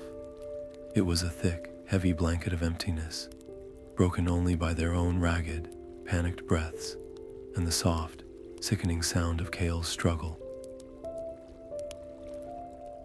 He was on his knees in the gray ash, one hand clamped over his shoulder where a shadow creature's claw had grazed him. It wasn't a deep wound, not by the standards of a normal blade. There was barely any blood, but the flesh around it was not bruised or torn. It was void, a patch of absolute blackness that seemed to be spreading, consuming the healthy skin around it like spilled ink on parchment. And worse than the visual horror was the effect it was having on him. His inner light, the steady, strong luminescence that was his very essence, was guttering like a candle in a storm. It flickered, dimmed, and with every passing second, a little more of his vitality was being leached away into the hungry darkness of the wound. His breathing was shallow, his skin clammy and pale. He was fading, right before their eyes. Elara's mind split into two warring halves. One, the cold, pragmatic voice of a leader responsible for the entire group, screamed at her to move. The howls of their pursuers, though still distant, were getting closer, a chilling chorus that promised the ambush was only the first wave. Every second they spent stationary was a second the hunters closed the distance. To stop now, to use her already depleted power on a healing attempt that might not even work, was to risk all their lives. It was a brutal calculus. Save one and potentially lose everyone, or save the mission and carry the weight of Kale's loss forever. The other half of her, the part that was simply a friend who had trained and laughed and fought beside this brave, loyal man, refused to accept that math. She had already lost Finn. She had lost Lyra in the valley. To leave Kale to be consumed by this cold emptiness, to let him be erased just to buy them a few more minutes of flight, felt like a betrayal of everything that made their quest worth undertaking. What was the point of saving the light of the world if they sacrificed their own humanity to do it? The mission was about preserving life, not just light. She looked from Kale's ashen face to the terrified, expectant eyes of Sariel and the others. They were waiting for her to make the choice she had asked them to follow her for. There was no time for debate. The howls echoed again, closer this time. "Help me get him against the rock," she said, her voice stripped of all indecision. It was not a command, but a statement of intent. They moved quickly, propping Kale up against the base of the valley wall. Alara knelt before him, ignoring the cold dread that told her this was a mistake. She placed her hands on either side of the wound, careful not to touch the corrupted flesh itself. Closing her eyes, she reached deep within herself, past the fatigue and the fear, to the core of her own light. It felt thin, stretched from the battle and the constant drain of navigating the blight. She began the simplest healing song she knew, a basic melody of mending and warmth, taught to every young guardian for treating minor hurts. But this was no minor hurt. Pouring her own energy into him was like trying to fill a bottomless well with a thimble. The shadow touch was a ravenous void, actively fighting her, sucking at the light she offered and demanding more. She felt her own strength draining away at an alarming rate, a dizzying weakness spreading through her limbs. Sweat beaded on her forehead, cold and clammy. But she didn't stop. She pushed harder, focusing the song, visualizing her light as a pure, silver thread weaving through the darkness, stitching his fading essence back together. For a heart-stopping moment, nothing happened. Then, a faint, silvery glow began to emanate from under her palms. The inky blackness of the wound recoiled, hissing audibly as if in pain, retreating from the pure energy. The spread halted. The terrifying void receded, leaving behind a nasty, but ordinary-looking, wound. Color returned to Kale's cheeks. His breathing deepened, and his flickering light steadied into a weak, but stable, glow. He was not healed, not by any means, but he was no longer dying. He would live, for now. Elara swayed, pulling her hands away. The world swam before her eyes, and a wave of profound exhaustion washed over her so completely she nearly collapsed. She had succeeded, but the cost was immense. Her own inner light was now a dim ember where a flame had been. She felt hollowed out, vulnerable in a way she never had before. And in that moment of her supreme weakness, as she knelt there drained and trembling, a new sound cut through the distant howls of pursuit. It was a different kind of cry, sharper, hungrier, and much, much closer. It was the sound of predators who had just sensed wounded prey. Her burst of healing energy, a brilliant flare in the oppressive darkness of the Blighted Valley, had been a beacon. She hadn't just saved Kale, she had sent up a signal flare announcing their exact location and their vulnerability. Sariel's hand was on her arm, pulling her upright. Elara, they're coming. There was no time for recrimination or rest. Kale, weak but alert, struggled to his feet with the help of another guardian. Their only hope was flight. They scrambled along the base of the cliff face, their movements clumsy with panic and fatigue. The howls were converging on the spot they had just left. Just as it seemed they would be run down in the open, Sariel pointed to a fissure in the rock wall, a dark, narrow opening that looked more like a crack than a cave entrance. It was unmarked on any map, utterly unknown. It could be a dead end. It could be a trap. It could be a den for something worse than what followed them. But it was their only option. Without a word, they plunged into the narrow opening, squeezing into the cold, damp darkness of the unknown, just as the first sleek, shadowy forms poured into the valley behind them, their triumphant howls echoing at the mouth of the cave they had just fled into. The fissure in the rock was so narrow, they had to turn sideways to squeeze through, the cold, damp stone scraping against their backs and snagging on their packs. For several terrifying heartbeats, Alara was convinced it was a dead end, a shallow recess in the cliff face that would become their tomb as the shadow creatures gathered outside. But then the wall behind her gave way, and she stumbled backward into a vast, open blackness, the others tumbling after her in a heap of exhausted limbs and ragged breath. The howls of their pursuers were instantly muffled, reduced to a faint, frustrated echo from the world they had just escaped. The air in here was still and ancient, carrying the scent of wet stone and something else, something old and quiet and profoundly sorrowful. It was not the aggressive, hungry cold of the blight outside, but the deep chill of a place that had been forgotten by time itself. As their eyes adjusted to the profound darkness, a soft, ethereal light began to emanate from the cavern walls themselves.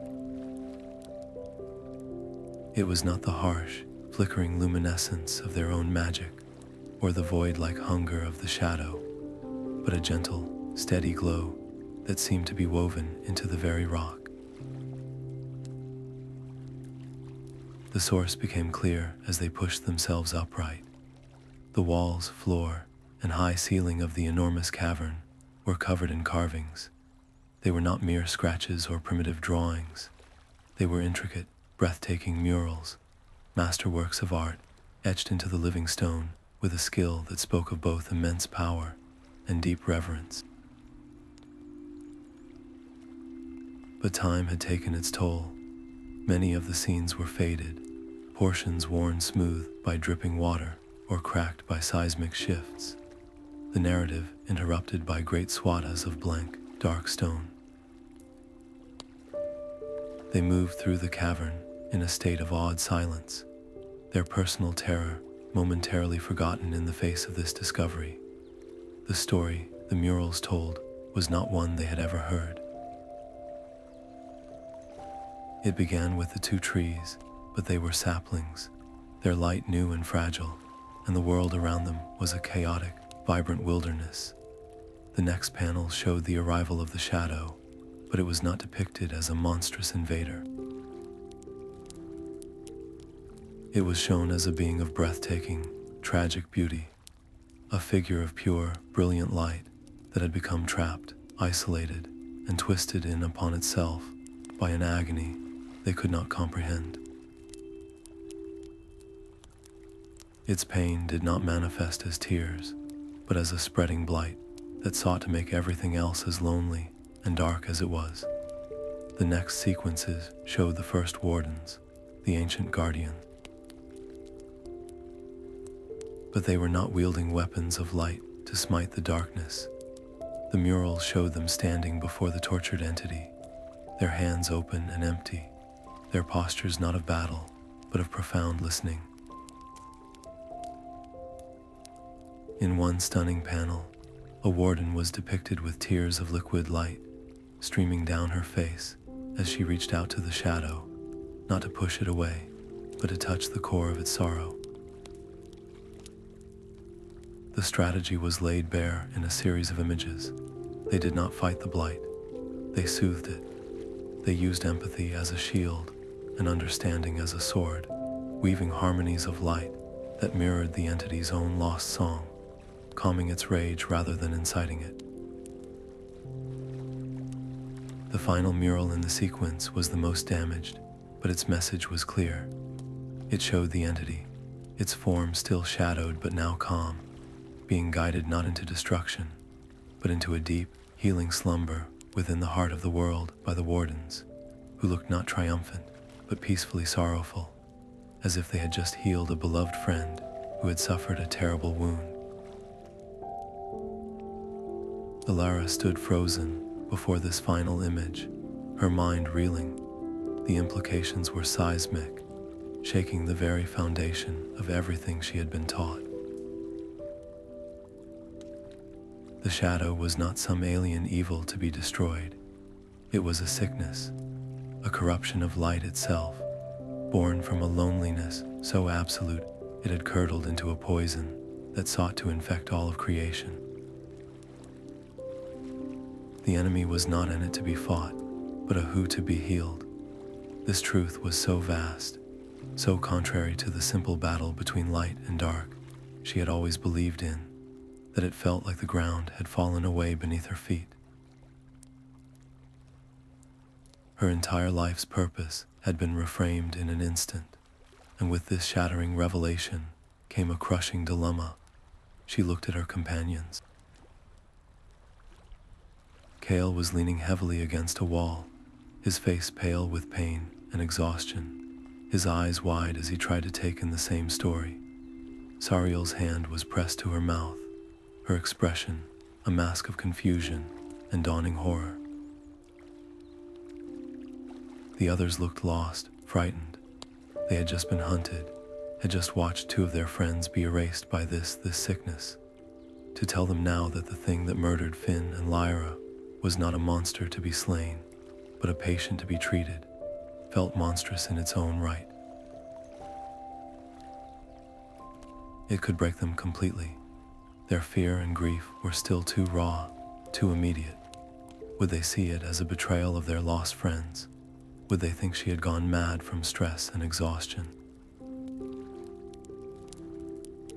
The safe choice, the leader's choice, might be to keep this to herself, to study these murals further, to find proof, to wait for the right moment when they were stronger, safer, more capable of handling a truth that could unravel their world.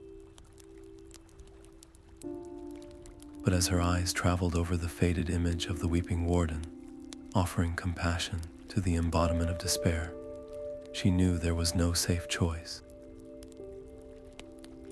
Their entire quest was built on a lie, to continue toward the first spring, with the goal of finding a weapon to destroy the shadow, would be to fundamentally misunderstand its purpose.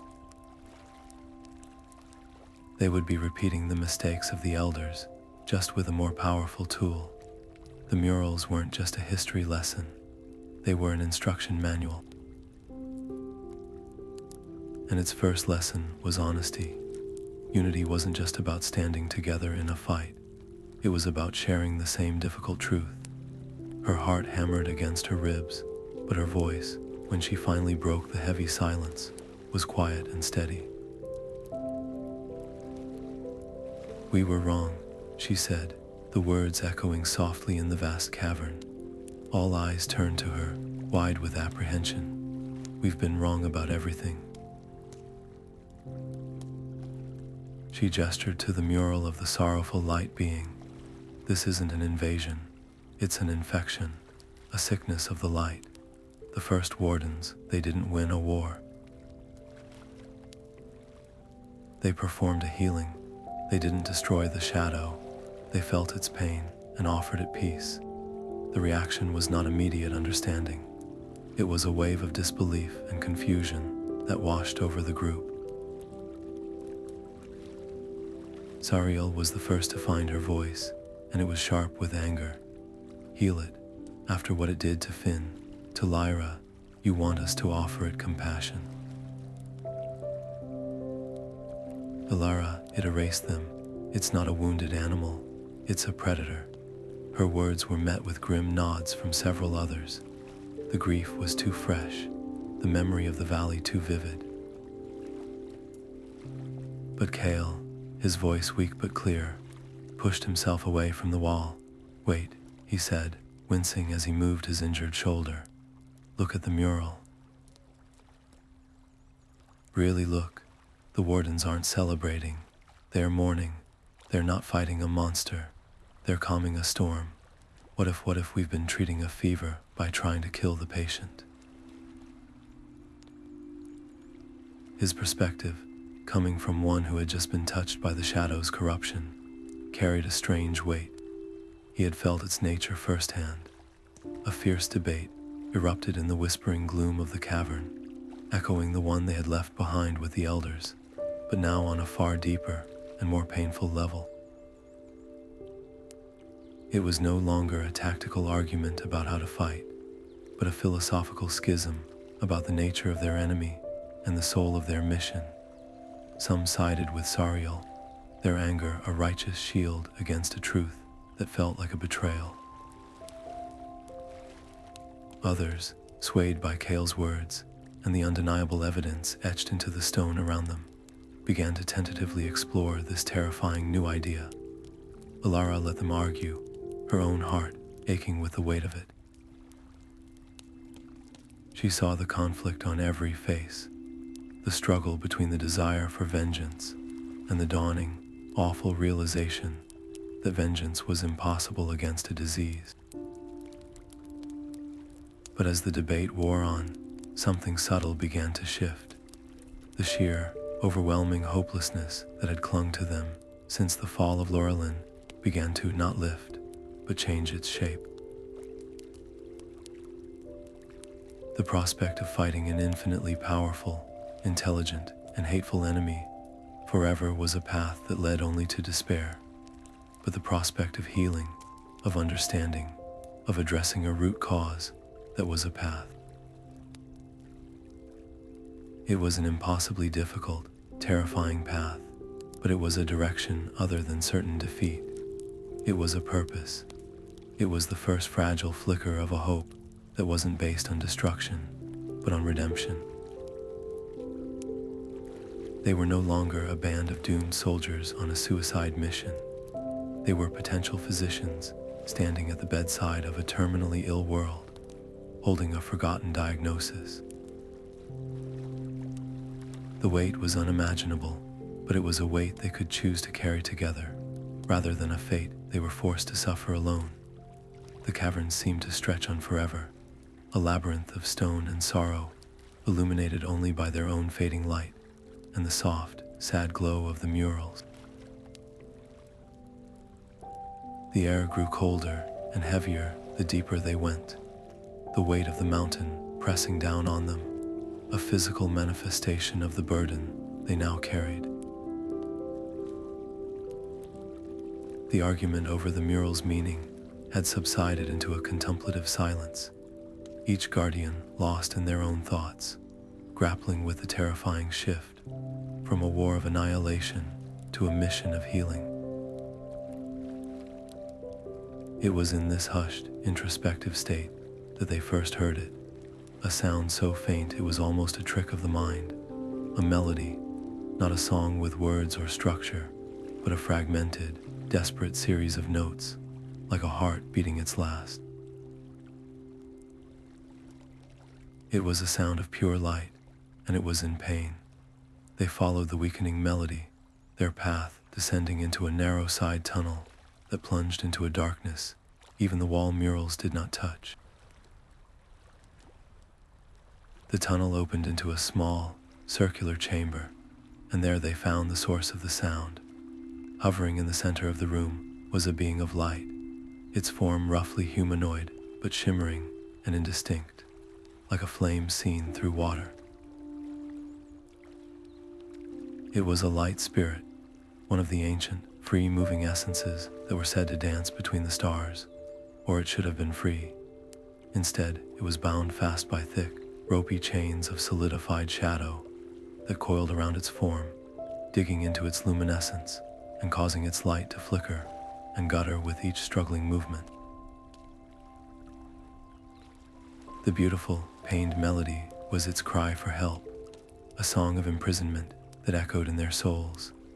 The chains were not merely physical, they were a complex lock, a puzzle woven from the shadow's own malicious intelligence. The links of the chains were inscribed with faint, pulsing runes that seemed to drink the light around them, and the bonds themselves were connected to 5 stone pillars arranged in a circle around the spirit. Each pillar had a single, smooth depression in its top, shaped like an open hand. The solution seemed instinctive to Alara. "It needs light," she whispered, her voice filled with a protective urgency. "Our light, together. We need to channel our energy into the pillars to break the shadow's hold." It was a leader's command, born of a desire to act, to fix, to save. She placed her hands into the depression on the first pillar, and the others, after a moment's hesitation, followed her lead, each choosing a pillar until all 5 were occupied. "On my count," Elara said, her will firm, "we push our light into the stone. 1, 2, 3. As one, they focused, pouring their collective energy into the pillars. For a moment, it seemed to work. The runes on the chains flared brightly, and the spirit's form glowed a little stronger, but then the shadowy chains reacted. Instead of shattering, they constricted tighter, feeding on the offered light, growing thicker and darker. The spirit's melody twisted into a silent scream of agony, and its light dimmed precipitously. A wave of cold, draining energy shot back through the pillars, throwing the guardians backward onto the hard stone floor, their own light momentarily stunned. Sariel was on her feet first, her face a mask of fury and fear. "What were you thinking? You almost killed it. You fed it to the shadow." The accusation hung in the air, sharp and deserved. The others looked at Alara, not with their previous trust, but with a new, unsettling doubt. Her certainty, which had guided them this far, had nearly been their undoing. She had seen a lock and tried to smash it, but this was a lock that punished brute force. She stared at her hands, the weight of her near failure, a colder chill than the cavern air. She had been so sure. Her assumption that more light was the answer had been simplistic, dangerous. The shadow didn't just oppose light, it perverted it, used it. This puzzle required more than power. It required understanding. It was Kale, still weak from his wound, who spoke from where he had fallen. His voice was thin, but his words were clear. "It's not about giving light. It's about giving the right light. The murals, they didn't use force. They used harmony." He struggled to sit up, pointing a trembling finger not at the pillars, but at the spirit itself. It's not a lock to be broken. It's a song to be answered. His words were a key turning in a different lock, entirely the one on Alara's own mind. She had been leading as a solitary figure, making decisions for the group, but she was surrounded by other minds, other perspectives. Kale, who had felt the shadow's touch, understood its nature in a way she never could. She had to stop seeing herself as the only source of answers and start seeing herself as the conductor of orchestra. "You're right," she said, her voice humbled but clear. She looked at each of them in turn. Sariel's anger, Kale's insight, the other's fear. "I was wrong. This needs all of us, not just my idea. We need to listen." This time, she did not command. She invited. They returned to the pillars, but instead of placing their hands on them immediately, they simply stood, opening their senses, listening to the spirit's fractured, dying song. Elara closed her eyes, letting the painful melody wash over her, not as a problem to be solved, but as a story to be understood. She heard its loneliness, its fear, its desperate desire to be free. "It's not a shield we need to break," she murmured, her voice now a guide, not a decree. "It's a resonance. We need to match its frequency. We need to sing its song back to it, but whole as it should be," she began, not with a burst of power, but with a single, pure note, humming it softly, matching the pitch of the spirit's core melody. One by one, the others joined her. Sariel found a harmony, a lower tone that provided foundation. Another guardian added a rhythmic pulse, like a heartbeat. Kale, the weak, offered a steady, sustained note of unwavering support. They were no longer 5 individuals pushing energy. They were a single chord, a unified expression of empathy and light. As their combined song filled the chamber, weaving around the spirit, the reaction was entirely different.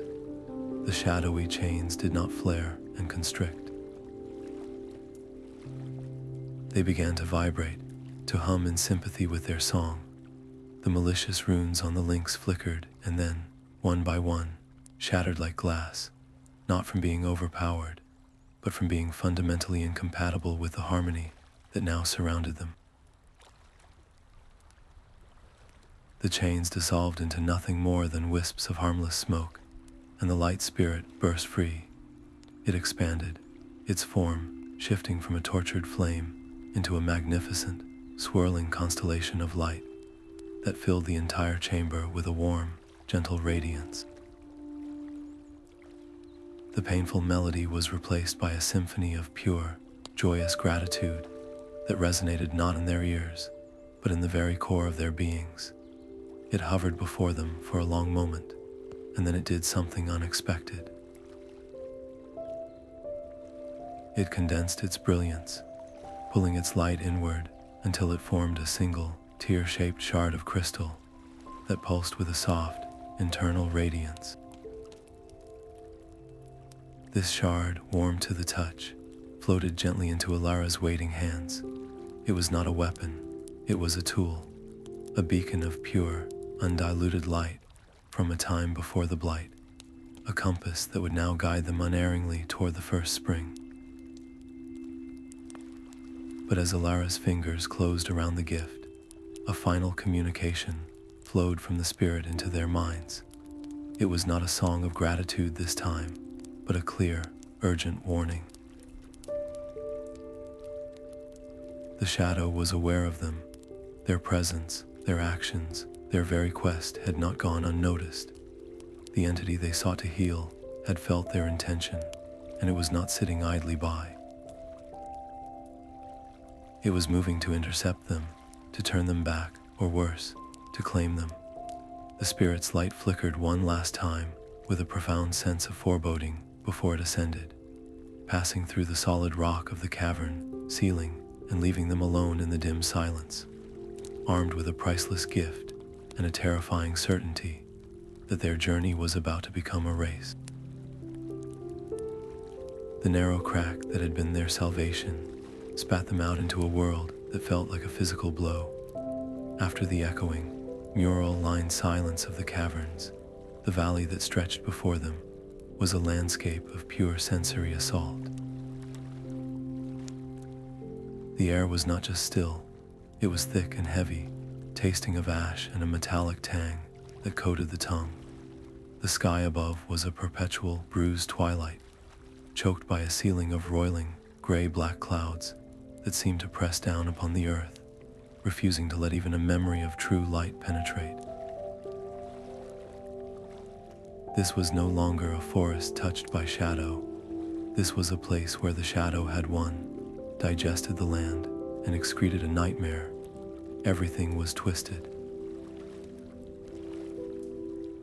The trees were grotesque parodies of their former selves, their bark blackened and split like burnt skin, their branches contorted into agonized, grasping shapes that seemed to reach for the guardians with a malevolent hunger.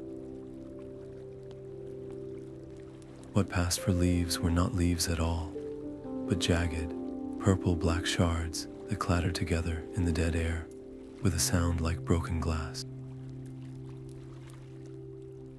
The ground underfoot was a carpet of brittle, gray fungi that shattered with every step, releasing puffs of spores that smelled of rot and left a bitter film in the back of the throat. Most unnerving was the silence. It was not a peaceful quiet, but a suffocating, watchful hush, as if the entire valley was holding its breath, waiting for an excuse to scream. Their goal was clear: cross the open expanse to the far ridge. Every instinct screamed at them to run, to put this valley of horrors behind them as quickly as possible. But the openness was a trap. There was no cover, no sheltering groves or rock outcroppings. They would be completely exposed. Alara's hand went to the light shard, tucked safely in her tunic.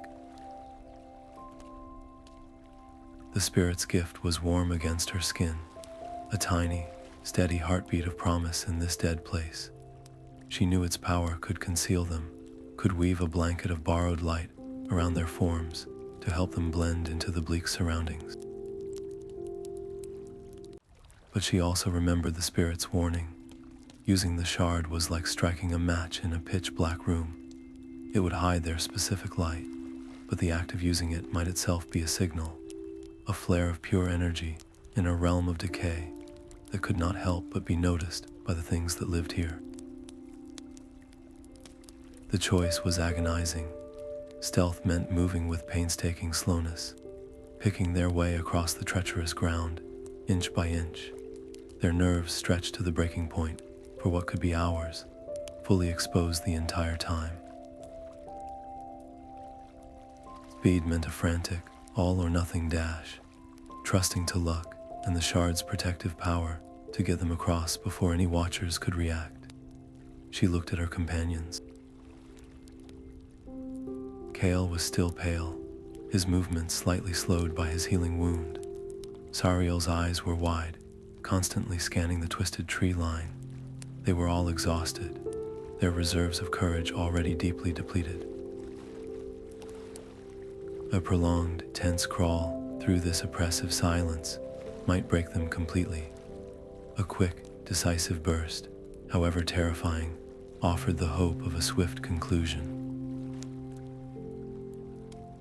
Her decision was made in a single, sharp breath. "We run," she whispered, her voice barely audible. "Stay close. The moment we start, I use the shard." "We do not stop for anything." She saw the fear in their eyes, but also a flicker of grim relief at the prospect of action.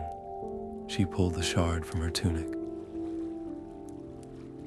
Holding it aloft, she focused her will, not on creating a brilliant shield, but on a subtle, encompassing whisper of light. A faint, shimmering haze bloomed from the crystal and settled over them like a diaphanous cloak. making their forms waver and blend into the gray tones of the valley, as if they were figures seen through a heat haze. They ran. Their footsteps were thunderous in the unnatural quiet, the crunch of brittle fungi under their boots sounding like gunshots. Alara held the shard before her like a lantern, pouring her concentration into maintaining the delicate veil. For the first few minutes, it seemed to work. The valley remained still, its watchful silence unbroken. The far ridge seemed to grow incrementally closer. A desperate hope began to kindle in Alara's chest. Perhaps they would make it.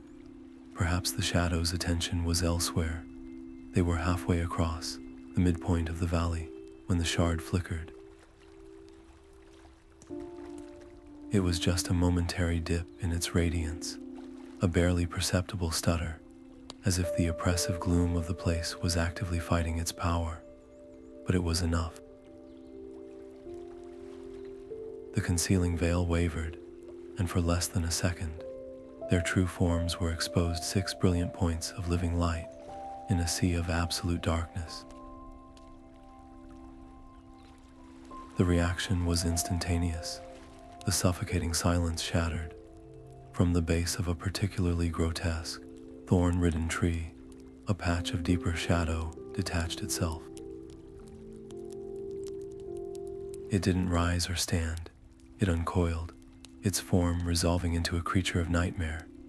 It was vaguely wolf-like, but built of solidified gloom and sharp, impossible angles, with eyes that were not eyes but pools of absolute nothingness that seemed to swallow the scant light around them.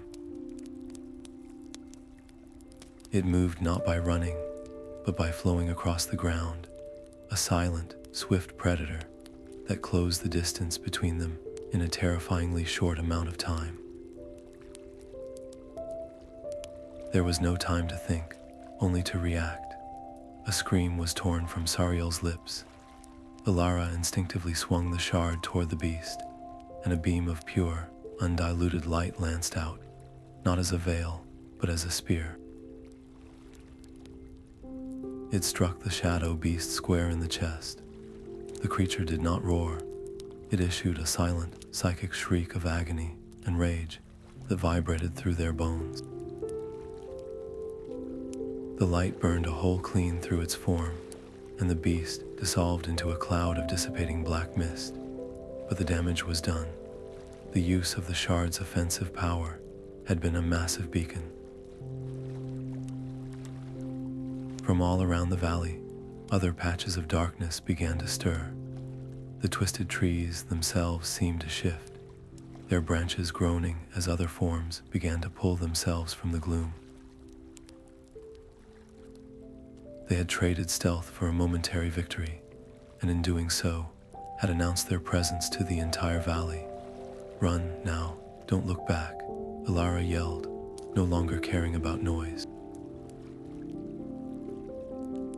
They ran, their previous cautious speed replaced by a frantic, panicked sprint.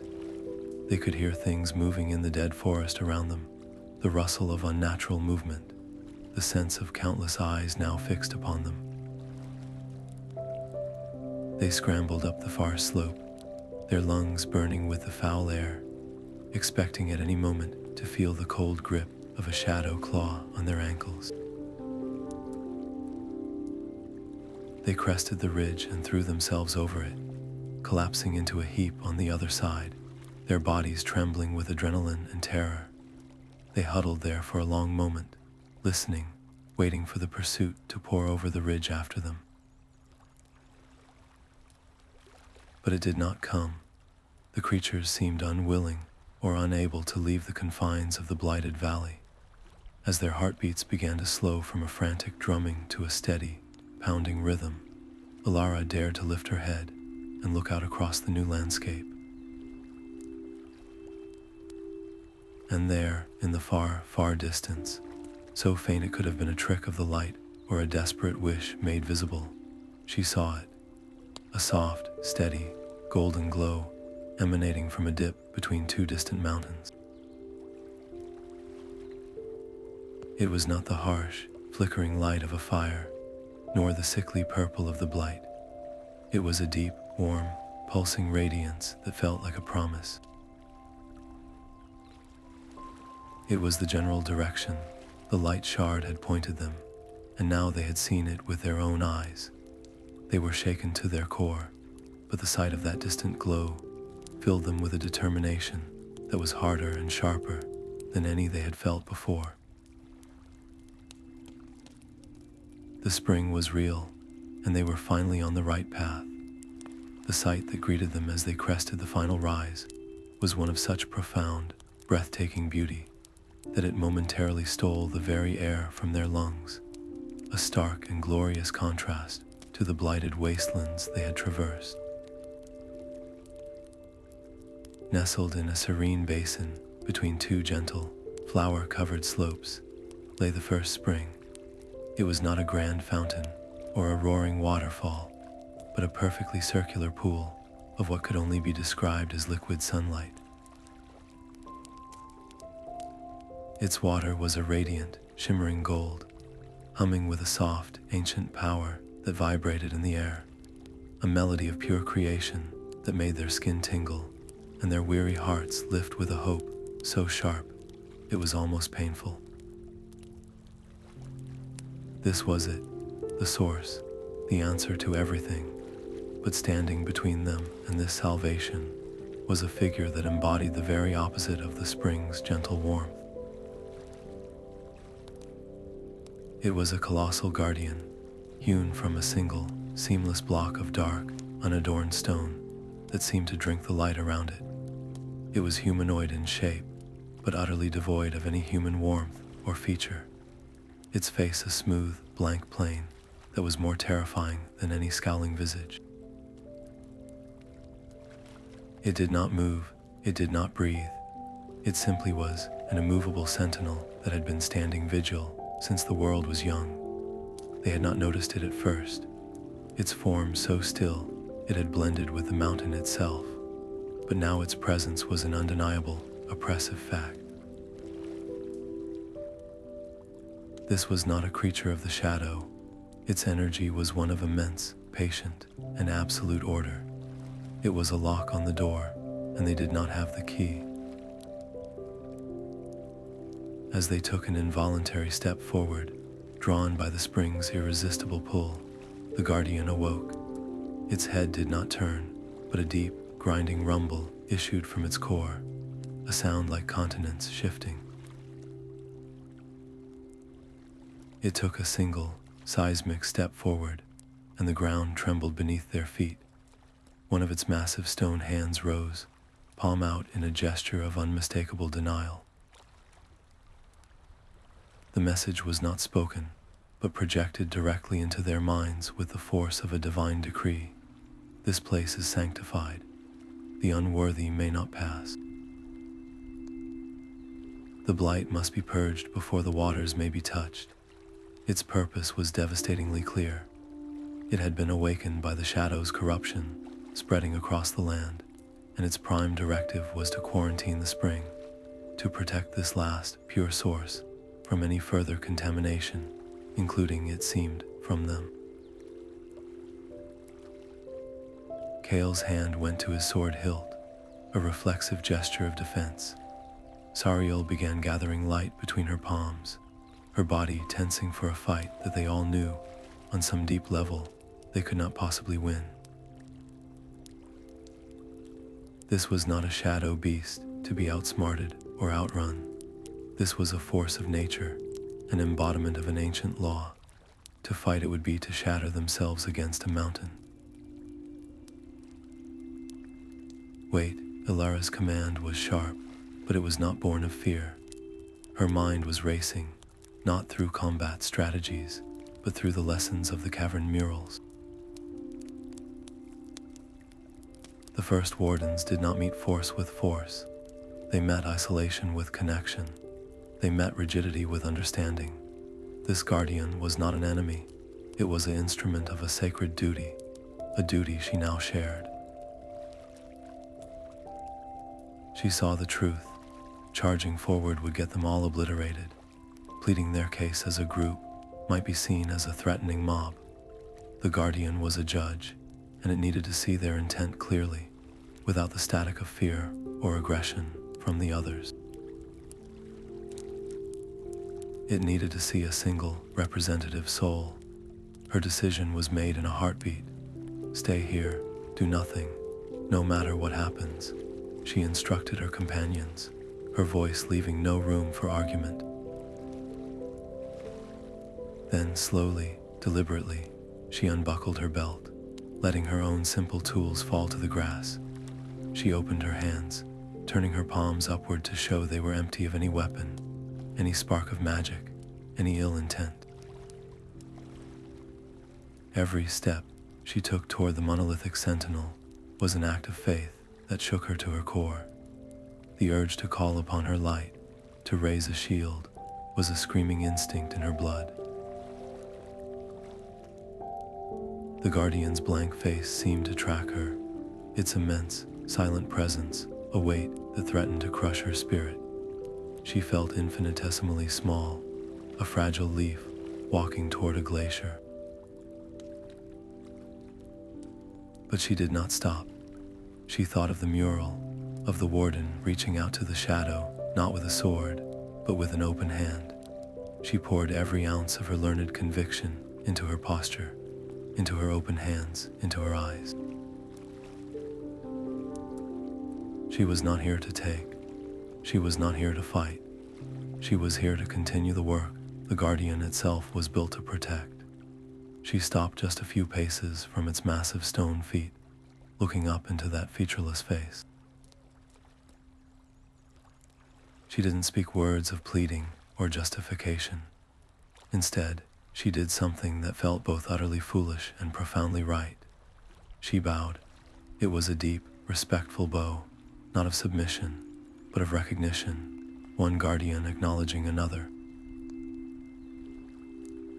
And she let her own light, not as a weapon or a shield, but as a quiet, honest beacon of her spirit, shine forth from her heart. It was a light that held all of her love for the Silverwood, her grief for Finn and Elara, her guilt over her mistakes, her desperate hope for redemption, and her newfound, hard-won understanding that true strength lay in empathy. The grinding rumble of the Guardian ceased. The oppressive pressure in the air lifted slightly. The stone giant's raised hand slowly lowered. It did not speak, but a new communication flowed into her mind, not as a command, but as a question. It was a single, simple concept. Prove it. The Guardian's form began to change, not in shape, but in substance. The dark stone of its chest seemed to become translucent, then like a dark, still pool. From this pool, tendrils of light and shadow began to swirl, reaching out not to attack her, but to envelop her. She understood. This was not a battle of strength. It was a trial, a test of her worthiness, not as a warrior, but as a healer. The Guardian would not bar their way if she could pass through the landscape of her own soul and demonstrate that the compassion she preached was not just a theory, but a truth she could live. The light and shadow swirled around her, and the world of the mountain and the spring dissolved into nothingness. The world of stone and sky dissolved into a swirling vortex of memory and emotion, leaving Alara utterly untethered. She was no longer standing before the Guardian. She was falling through the gallery of her own deepest regrets. The first illusion struck with the force of a physical blow. She was back in the sacred grove, but it was the day of her first solo vigil as a young guardian. A sapling, one of Tulperian's own offspring, had shown a single, wilting leaf. The protocol was clear, reported immediately, but she had hesitated, convinced it was just a spot of blight from a passing pest, something she could handle herself to prove her worth. She saw her younger self touch the leaf with a confident smile, dismissing the concern. The image then shifted, fast-forwarding seasons, showing that same small hesitation, allowing a corruption to take root in the sapling, forcing the elders to burn it to prevent spread. The loss was small in the grand scheme, but the echo of her prideful mistake burned with a fresh, acidic shame. Before she could even catch her breath, the scene ripped away and reformed into the crushing darkness beneath Lorelin. This time, she was not a participant, but a ghostly observer, forced to watch Finn's brave, impulsive charge from a new angle. She saw the determination on his face, the utter lack of fear.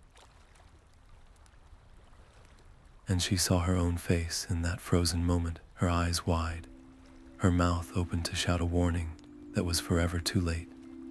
The illusion did not just show the event, it amplified her own internal monologue from that second. The crushing thought, I should have seen that coming. I should have ordered a tighter formation. This is my fault.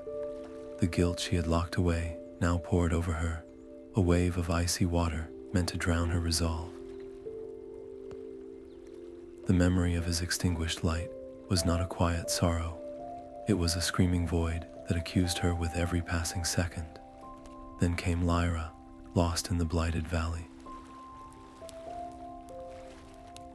The illusion replayed her decision to take the shortcut, framing it not as a calculated risk, but as a reckless, arrogant gamble. It showed her ignoring Sariel's concerned frown, overriding Kale's practical caution. It painted her as a leader so blinded by her own desire for progress that she led her followers directly into a slaughterhouse. Each failure, each moment of hesitation or flawed judgment was projected before her not as a lesson from the past, but as an indictment of her character. The Guardian's trial was a merciless mirror, and it was forcing her to stare into the depths of every imperfection. Her first instinct was to fight back. She reached for the light shard, not as a tool, but as a weapon. A brilliant lance of pure energy shot from her hand, aimed at the image of her younger self by the sapling. But the beam passed through the illusion harmlessly, only causing it to flicker and then solidify again, the expression on her younger face now seeming to hold a look of pity. She tried again, shouting her defenses into the void. I was inexperienced. I didn't know. I was trying to save time. The excuses sounded hollow and childish, even to her own ears. The illusions absorbed her anger and gave nothing back but a deeper, more profound silence. She was trying to battle phantoms with the same force that had failed against the shadow, and it was just as ineffective. She was failing the test. Exhausted, her energy spent, Alara fell to her knees. The weight of it all was too much. The guilt was a real, physical pressure on her chest, and the temptation to simply give in, to let the grief consume her, was overwhelming. What right did she have to lead anyone? What right did she have to touch the first spring? She was a cascade of failures. As this thought settled over her, the light shard in her hand, which had flared so brightly in anger, now dimmed to a soft, steady pulse. Its warmth was not the heat of a forge, but the gentle warmth of a hearth. It was a reminder. It was not a weapon. And in that moment of absolute surrender, the true lesson of the trial revealed itself.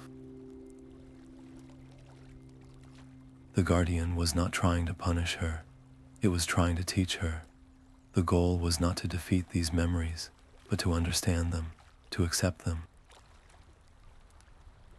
She looked at the image of her younger self by the sapling, not with the anger of her present self, but with the compassion of an elder. The girl in the memory wasn't arrogant. She was eager, desperate to prove she belonged. The mistake was not one of malice. but of incomplete knowledge. Alara reached out, not with a beam of light, but with a hand of empathy. She did not try to erase the memory, she acknowledged it. "I see you," she whispered to the illusion. "I was young, and I made a mistake. I learned from it." And as she did, pouring not power but understanding toward the image, it began to change. The scene softened, the sapling's death fading from a catastrophic failure into a sad, but valuable, early lesson in humility and caution. The illusion dissolved not into nothingness, but into a wisp of gentle light that flowed back into her, not as a wound, but as integrated experience.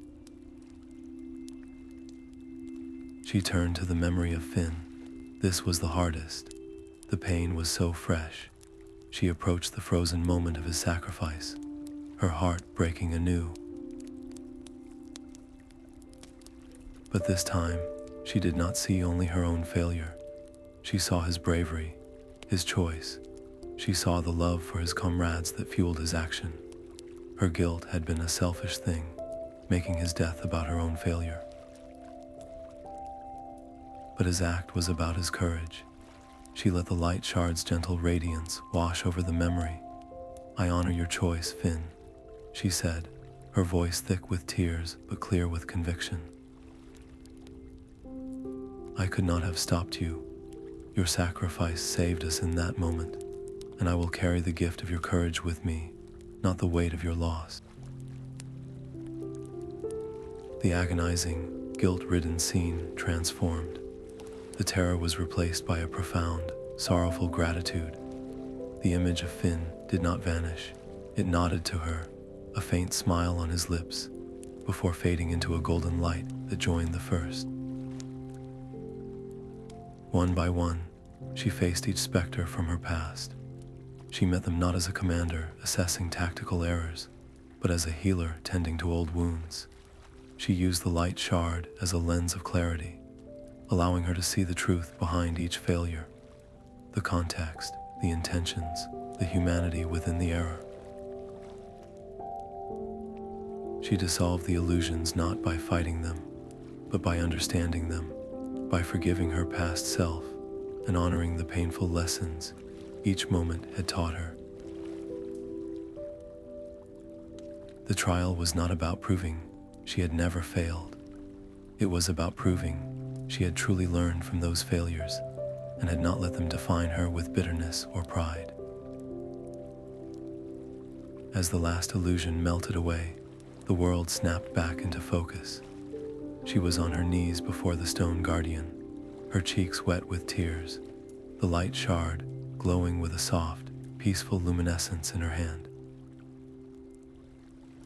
She felt emotionally scoured, hollowed out, and yet paradoxically fuller than she had ever been. The weight of the guilt was gone. In its place was a sober, quiet acceptance of her entire journey, the stumbles and the strides. The colossal guardian looked down at her, its blank face as inscrutable as ever.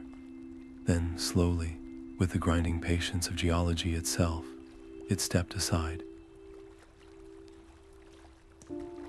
It did not bow or speak. It simply moved, clearing the path to the shimmering waters of the first spring. Its trust had been earned. Alara pushed herself to her feet, her legs unsteady. She turned to see her companions rushing toward her, their faces etched with concern and awe. They had seen her kneel, seen her weep, seen the play of light and shadow around her, though they could not know the internal war she had just won. Their path was now clear. The spring awaited, but as she looked from their hopeful faces to the radiant waters, a deep exhaustion settled into her bones. The hardest physical challenges might still lie ahead, but she knew with certainty that the most difficult battle was already over. She had faced the darkness within herself and had not flinched. She had learned to wield compassion as her truest weapon, and now, purified not of her flaws, but of her resistance to them, she was finally ready to touch the light, The path the stone guardian had cleared was not one of stone or earth, but of light itself, a shimmering bridge of solidified radiance that led across the placid waters of the basin directly to the heart of the first spring. Each step Alara took upon it resonated with a soft, musical tone, as if she were walking on the strings of some colossal, divine instrument. The air hummed with the spring's power, a deep, thrumming vibration that she felt in her teeth and bones, a song of pure creation that was both exhilarating and utterly terrifying in its immensity. This was not merely a source of water or energy. It was the wellspring from which all light had first flowed, the primordial heart of their world, and it was in agony. Up close, the spring was even more breathtaking and more heartbreaking. The pool was a perfect circle of what looked like liquid sunlight, a substance so pure it seemed to be made of condensed hope. But this brilliant gold was marred. Writhing through its depths like venomous black eels were thick, pulsing tendrils of shadow. They coiled and uncoiled with a sinister, intelligent purpose, actively clouding the water and dimming its radiance. A low, discordant hum undercut the spring's beautiful song, the audible manifestation of the corruption's struggle against the light. The tendrils were not just infecting the spring, they were trying to strangle it, to choke off the source and claim its power for the void. Alara's mind raced back to the murals in the cavern, to the intricate depictions of the first Wardens' rituals. This was not a battle to be won with brute force. You could not attack the shadow here any more than you could attack a disease in a patient's body by cutting them apart. The murals had shown a delicate, precise dance of light, a harmony of multiple voices weaving a tapestry of purification. It required not a leader who commanded, but one who conducted. Her role was no longer to be the strongest light, but to be the one who ensured all their lights sang in perfect unison. She turned to her companions, their faces awestruck and pale in the fluctuating glow of the corrupted spring. She saw the fear in their eyes, the fear of failing, the fear of desecrating something this sacred, the fear of her own past mistakes, repeating at the worst possible moment. She knew that fear could not be ignored. It had to be acknowledged and transformed. "Look at it," she said, her voice not a shout, but a low, steady murmur that carried over the spring's hum. "It is hurting, but it is still fighting. It has held on, waiting for us. We are not here to conquer something. We are here to help it remember what it truly is." Her words reframed their task from a terrifying test to a sacred duty, from a potential failure to a necessary healing. She guided them to form a circle around the pool's edge, each of them finding a place on the smooth, warm stone. "This will not work if we are 6 individuals," she explained, her voice taking on the calm, instructive tone of a master weaver teaching a complex pattern. "We must be one instrument. Your light is not yours alone right now. It is a note in a chord. My part is to find the melody, the song of cleansing from the murals. Kale, your light has known the shadow's touch and resisted it. You must provide the foundation, the steady, unwavering bass note that holds us firm. Sariel, your spirit is fierce and protective. You will be our shield, the harmony that deflects the shadow's discord. The rest of you, listen to the song within yourselves and find where your note fits. Trust it and trust each other." The ritual began not with a grand gesture, but with a single, pure note from Alara. She closed her eyes, shutting out the terrifying sight of the corruption, and reached for the memory of the murals, for the ancient song etched in light and stone.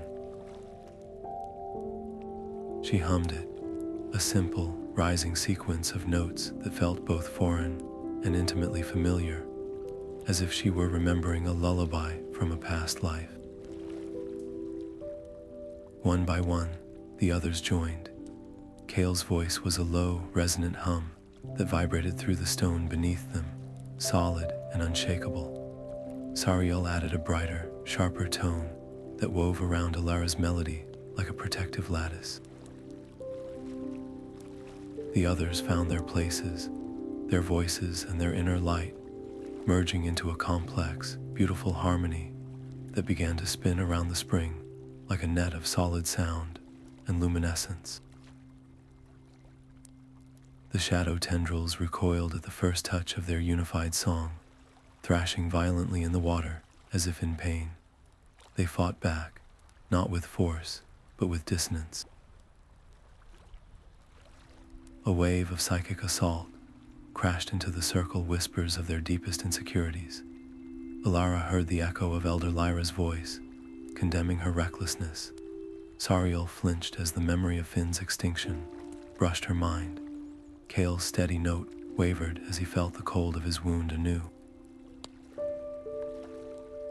This was the true test. The shadow sought to break their harmony by breaking their unity, to turn their song into a cacophony of doubt and fear.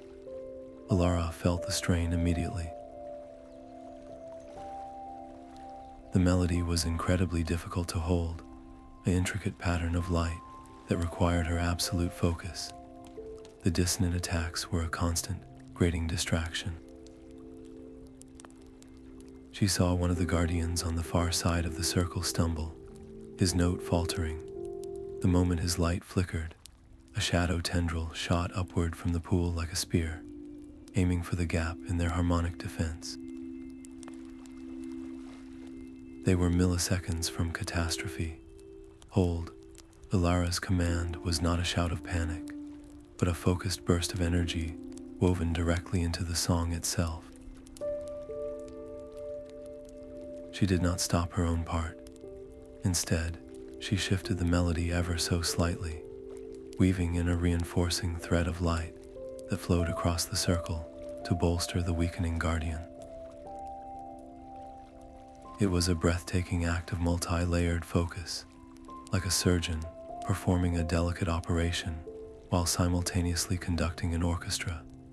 She was leading not from the front, but from the center, feeling every pulse of the ritual, every strain in her companions, and every counter-attack from the shadow, and adjusting the flow of their collective energy in real time. Her leadership in that moment was not about being the strongest, but about being the most connected. Her swift action sealed the breach. The guardian, strengthened by her support, found his note again, his voice growing stronger with renewed determination. The shadow tendril, met with a restored wall of harmony, shattered into harmless mist. This small victory against the dissonance galvanized them. Their song grew in power and confidence, each of them now fully trusting in their role and in the woman conducting their combined strength. The unified light of their circle descended into the waters of the spring, not as a weapon, but as a restorative balm. Where it touched the dark tendrils, the corruption didn't explode, it dissolved.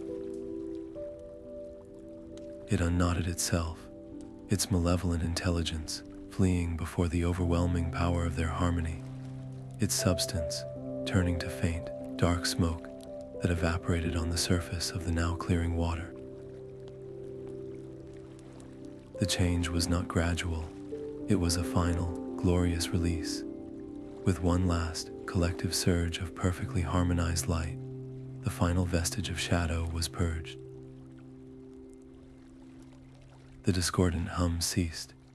The low, thrumming song of the spring swelled into a triumphant, crystalline chord that echoed through the mountain basin. The water erupted into a brilliance so pure and so powerful that it was almost blinding, a geyser of liquid sunlight that shot into the air before cascading back down in a shower of radiant droplets that felt like warm, healing rain. The first spring shone with its true, unfettered power, its light pulsing in a steady, joyful rhythm that washed over them, soaking into their skin, their clothes, their very souls. Elara let the final note of the song fade, opening her eyes to behold their work. The exhaustion that hit her was profound, a deep weariness that spoke of spiritual effort, far more than physical. Her knees buckled, and she sank to the warm stone, but her heart was soaring. Around her, her companions were doing the same, collapsing not in defeat, but in awe and overwhelming relief, their faces turned upward to the radiant glow, tears of joy and exhaustion tracing lines through the grime on their cheeks. They were battered, they were drained, but they were utterly transformed. The light of the spring did not just restore the pool, it restored them. It filled the hollow spaces carved by fear and grief with a solid, unshakable strength. It was more than hope. It was a tangible, thrumming certainty that they had done the impossible. They had not just found a weapon, they had healed a heart. And in doing so, they had rediscovered the true meaning of their own power. The last notes of their harmonious song faded into the shimmering air, leaving behind a silence that was not empty, but full. The first spring pulsed with a restored, vibrant light, its waters now a clear, radiant gold, humming with a power that felt both ancient and newborn. Alara and her companions sat in exhausted, awestruck silence, their bodies drained but their spirits soaring, bathed in the gentle, healing warmth that emanated from the pool. They had done it. They had purified the source, and as they watched, the spring's surface, now mirror calm, began to change. It did not reflect the sky above or their own faces. Instead, it darkened, becoming a window into a past so distant, it felt like the world's first memory. A vision unfolded within the water, not as a picture, but as an experience that flowed directly into their minds. They saw a being of breathtaking, incandescent beauty, a creature woven from the very fabric of the primordial light that had given birth to the stars. It was alone, not just solitary, but profoundly, cosmically isolated in the vast, empty reaches of the early universe. This being was the first spark of consciousness, and with no other to reflect its light, to share its experience, its brilliance began to curdle. The vision did not show a violent fall or a malicious corruption. It showed a slow, agonizing dimming, a turning inward. The being's light, with no outlet for connection, began to fold in upon itself, its radiance twisting into a feedback loop of its own loneliness. Its pain did not cry out, it festered, and that festering sorrow, that absolute despair of being the only one in all of existence, began to manifest as a physical reality, a cold, hungry shadow that sought not to destroy other light, but to make everything else as lonely and dark as it was. The blight was not an invasion, it was a symptom, a cry for help written in the language of anguish. The vision dissolved, and the spring returned to its calm, golden state. The revelation was a seismic shift in Alara's understanding, so fundamental it felt like the ground had rearranged itself beneath her feet. Every assumption she had carried since that first withered leaf on Tulperian was overturned. They had been fighting a war against a symptom, trying to cut down a weed without realizing it was only the visible sign of a deep, poisoned root. The entity they feared, the intelligence behind the shadow, was not a conqueror. It was the first and most tragic patient. To attack it with the purified light of the spring would be the greatest failure of all. It would be using the world's ultimate medicine as a weapon against the very sickness it was meant to cure. They would be repeating the original wound, reinforcing its isolation with violence, and ensuring the cycle of blight would continue forever. She turned to her companions, their faces still illuminated by the afterglow of the vision, their expressions a mixture of wonder and dawning horror as they grappled with the same truth. The air, which moments before had been filled with triumphant energy, now hung heavy with the weight of this impossible responsibility. "We misunderstood everything," Alara said, her voice quiet but resonant with a new, unshakable conviction. "This isn't a battle. It's a surgical procedure. We don't go back to fight the shadow. We go back to find the heart of the wound and offer it the one thing it has never known. We offer it empathy." The silence that followed was thick with tension. She saw the conflict on every face. Sariel was the first to find her words, her hands clenching into fists at her sides. Empathy, after what it did to Finn, to Lyra, Elara, it erased them. It consumed Lorelin. "How can you ask us to feel sorry for it?" Her voice was sharp with a grief that was still raw and immediate.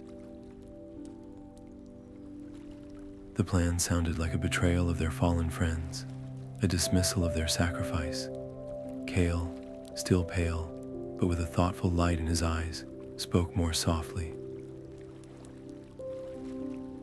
"I felt its touch," he reminded them all, gesturing to his shoulder where the wound had been. "It wasn't just cold, it was empty, a hunger so deep it felt like a void. If what the spring showed us is true, then that void is where its connection to everything else should be. Meeting that emptiness with more violence just fills the void with more reasons to be hungry." His perspective, born from direct experience, provided a crucial counterpoint to the raw emotion. Alara nodded, acknowledging both viewpoints. "I'm not asking us to forgive the pain it has caused," she said, her gaze including all of them. "The grief for Finn and Lyra will always be with us, but we can choose what to do with that grief. We can let it fuel a cycle of retaliation that will never end, or we can honor their loss by being the ones who finally break the cycle. We can be the first ones in all of existence to truly see this being not as a monster, but as a wound in the universe itself, and we can choose to heal it." The choice she laid before them was the most difficult they had ever faced. The path of confrontation, for all its danger, was straightforward. It was a path they understood. This new path, the path of reconciliation, was a leap into the absolute unknown. It required them to walk directly into the source of their deepest fears, not with weapons drawn, but with hands open. It risked everything. It offered the chance that their compassion could be met with even greater rage, that their attempt to heal could be seen as the ultimate provocation. Yet, the alternative was no longer acceptable. They had seen the origin story. They knew that force had never been the answer. To return with the spring's light and use it as a bomb would make them no better than the shadow itself, beings who only knew how to inflict their will upon others. One by one, they made their choice. It was not a unanimous, joyful agreement. It was a sober, solemn acceptance of a harder truth and a higher duty. Their acceptance came with mixed feelings, a lingering anger, a profound anxiety, but beneath it all, a fragile, stubborn ember of hope that this dangerous, terrifying gamble was the only way to achieve a peace that would actually last. They were no longer soldiers. They were healers walking into the intensive care unit of a dying god, and their only tools were a vial of light and an impossible amount of courage. The journey back was a mirror of their outward trek, but reflected through a lens of profound and unsettling change.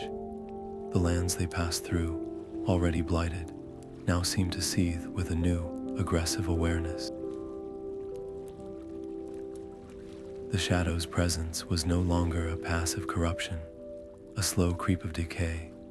It was a mobilized, intelligent force, patrolling the wastes with a purpose that felt disturbingly like a hunt. The twisted trees seemed to watch their passage, and the silence was often broken by the distant, chilling calls of shadow creatures communicating across the desolation.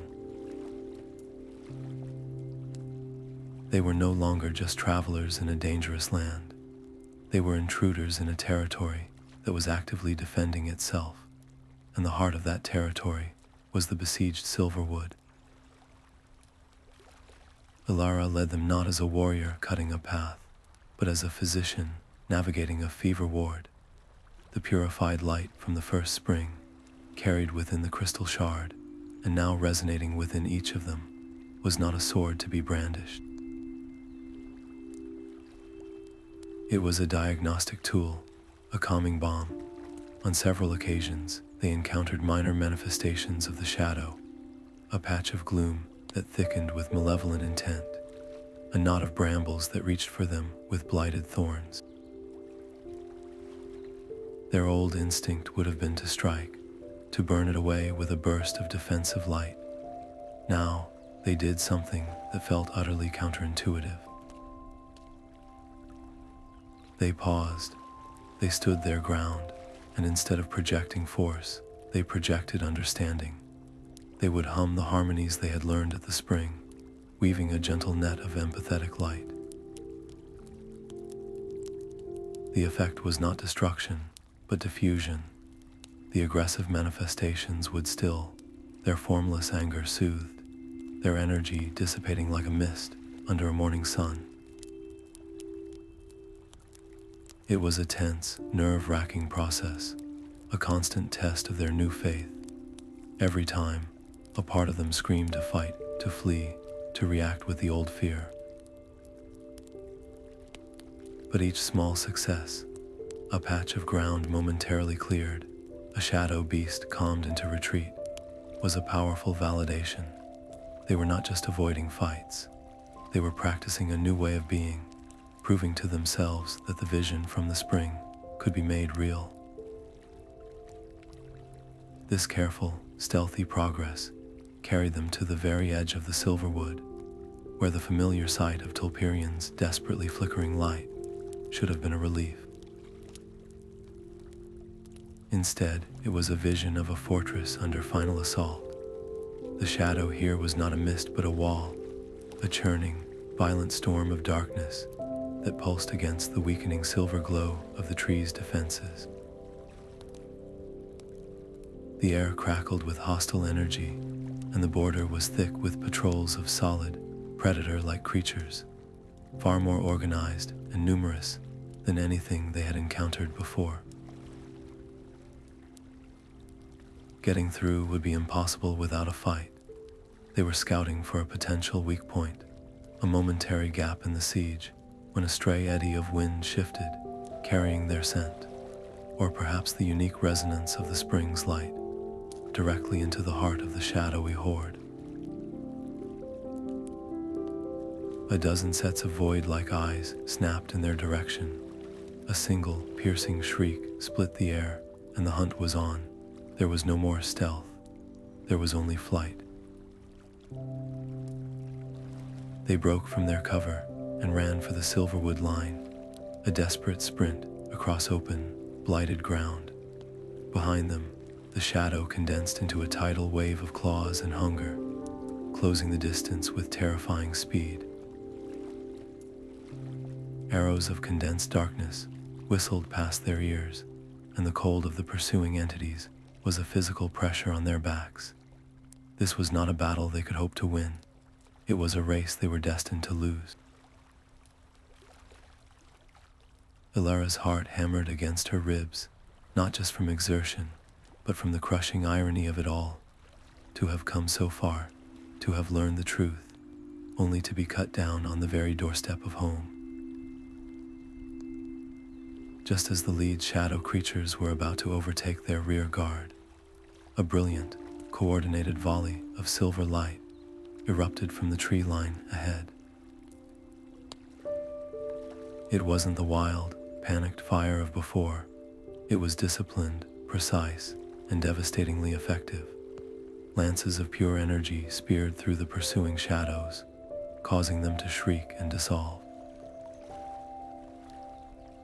A group of guardians, their faces set in determined lines, emerged from the cover of the Silverwood's failing light, and at their head was Elder Lyra. Her expression was not one of triumph, but of grim necessity. She met Alara's astonished gaze for a fleeting second, and in that look, there was no forgiveness, no apology, but a hard-earned respect. They had seen the change in Alara's group from a distance, their stealthy approach, their strange calming of minor shadows, their refusal to engage in direct combat, even now as they ran for their lives. They had seen a new kind of strength, one not based on destruction. The doubters, the traditionalists, had finally seen something that outweighed their fear of the new, the certain extinction of the old. Lyra's intervention was not an endorsement of Alara's methods, but an acknowledgement that their only remaining hope, however strange, was standing right in front of them, being chased by the entire army of the night. The rift between them didn't heal in that moment, but it was bridged by sheer, desperate need, and for now, that was enough. The air within the Silverwood's final defensive circle was thick with the scent of ozone and despair.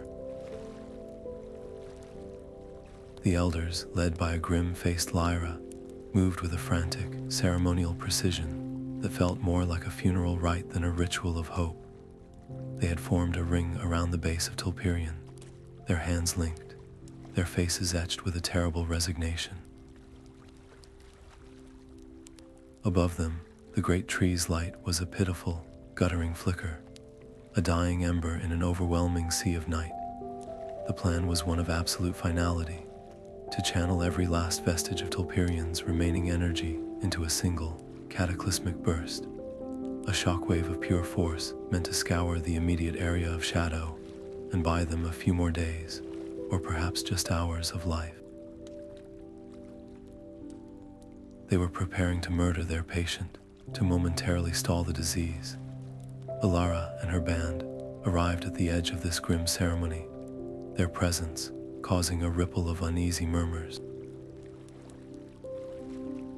They looked nothing like the defeated scouts who had fled into the Blight.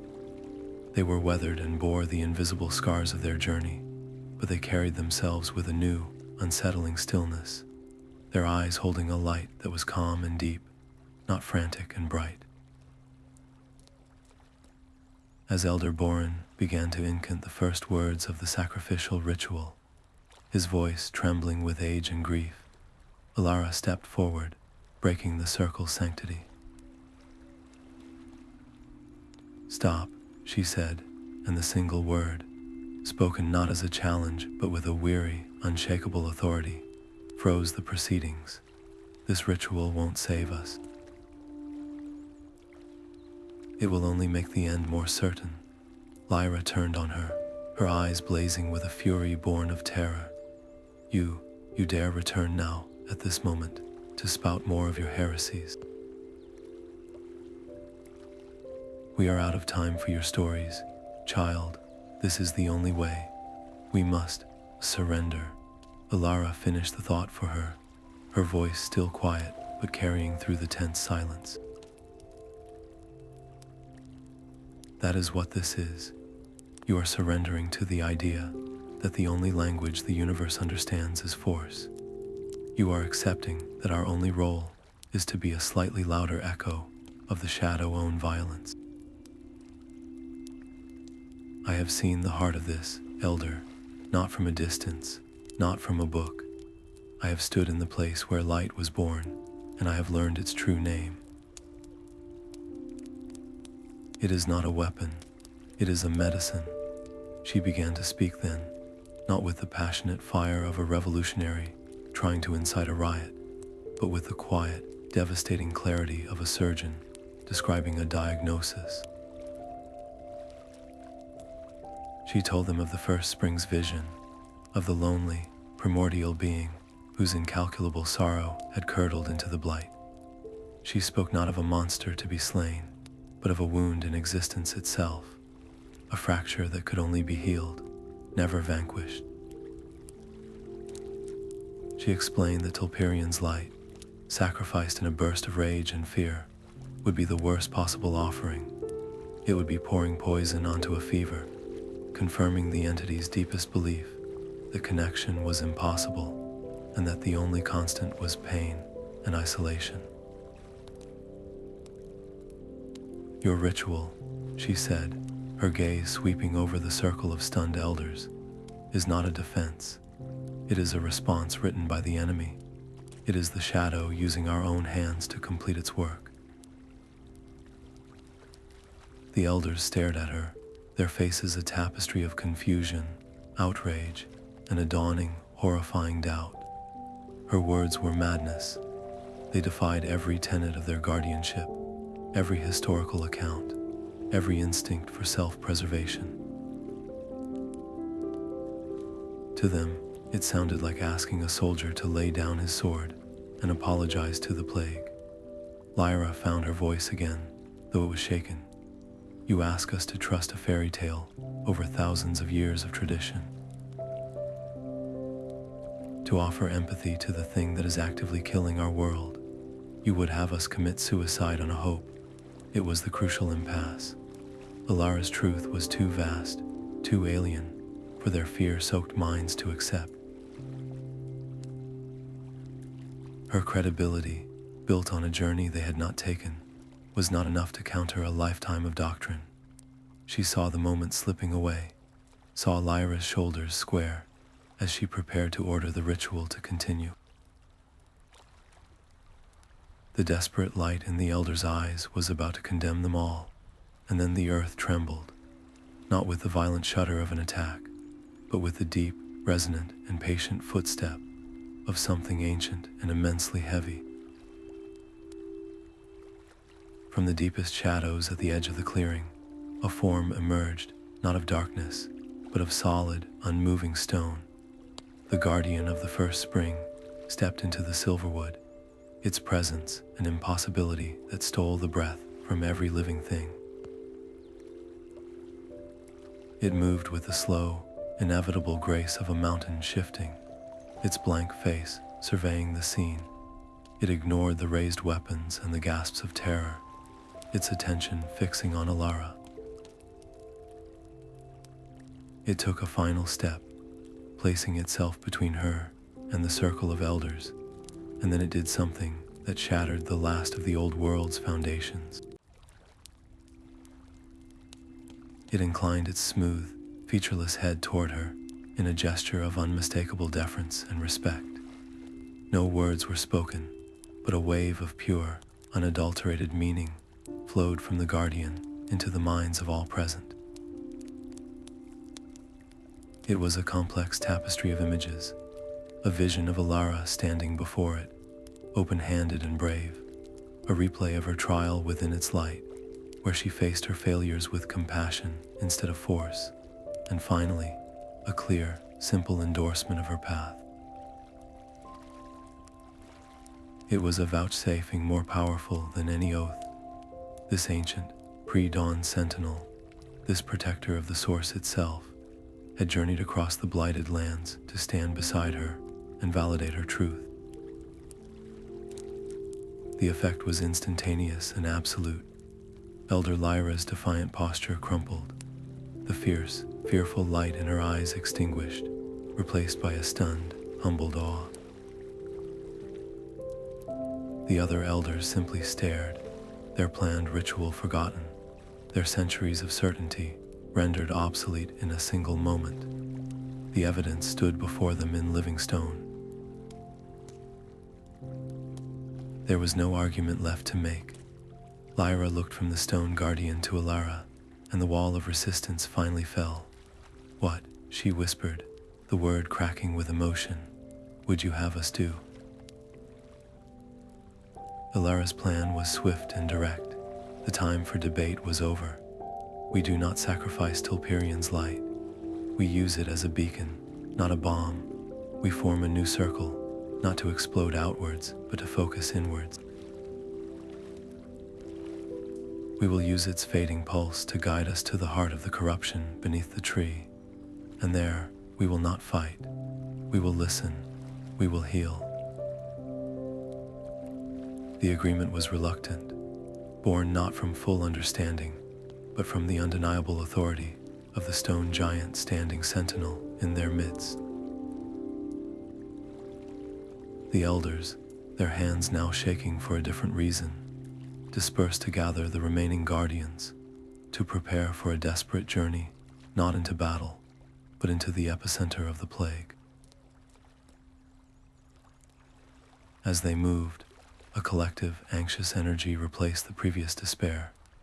They were united, but it was a fragile, terrified unity, built on the precipice of the unknown.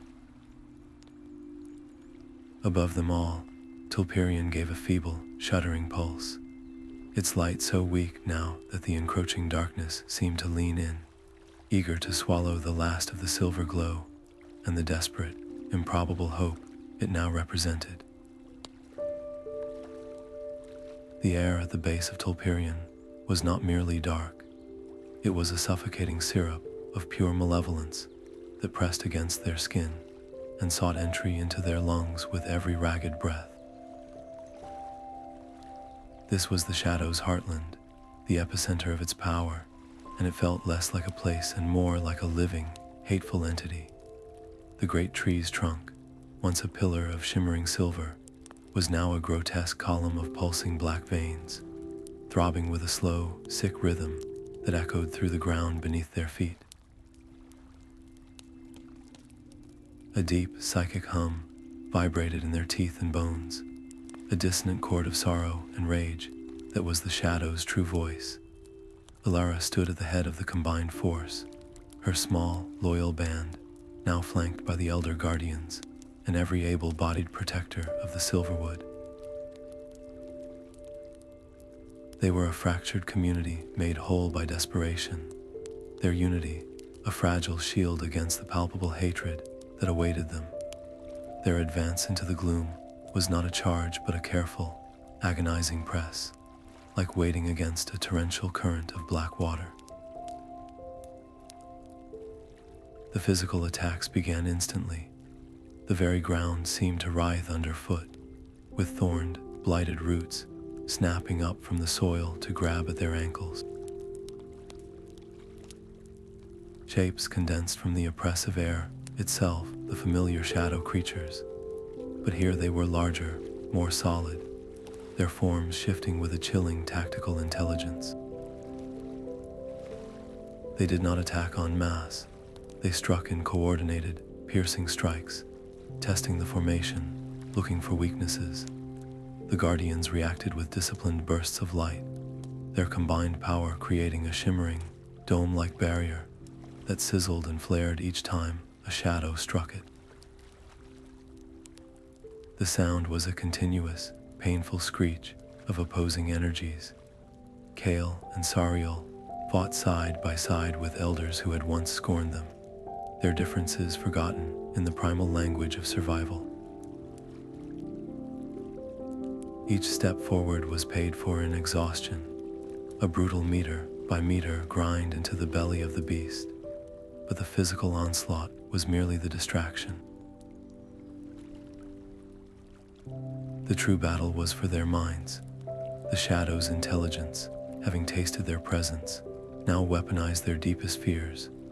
A guardian to Alara's left suddenly cried out, dropping his weapon and staring in horror at his hands, which were blackening and crumbling to ash before his eyes, a vision for him alone. Another screamed, recoiling from the form of her own child, who appeared from the gloom weeping tears of shadow, asking why she had abandoned him. The air thickened with personalized nightmares, each tailored to break individual resolve. The cohesive formation began to waver as guardians stumbled, clutched their heads, or lashed out at phantoms only they could see. The barrier of light flickered dangerously.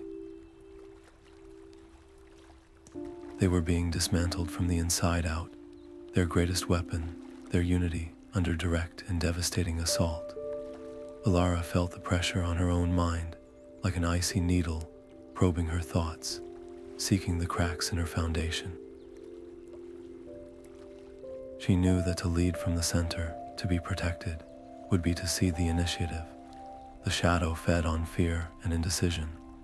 Its core, its pulsing intelligence, was somewhere deep within the roots of the tree. To reach it, they needed a spearhead, a point of pure, unwavering will to carve a path through the psychological storm. Her decision was made in a heartbeat. "Hold the line," she shouted over the psychic din, her voice strained but clear. "Do not let it in, follow my light." And then she did the most dangerous thing imaginable. She stepped out from the relative safety of the collective barrier and took point.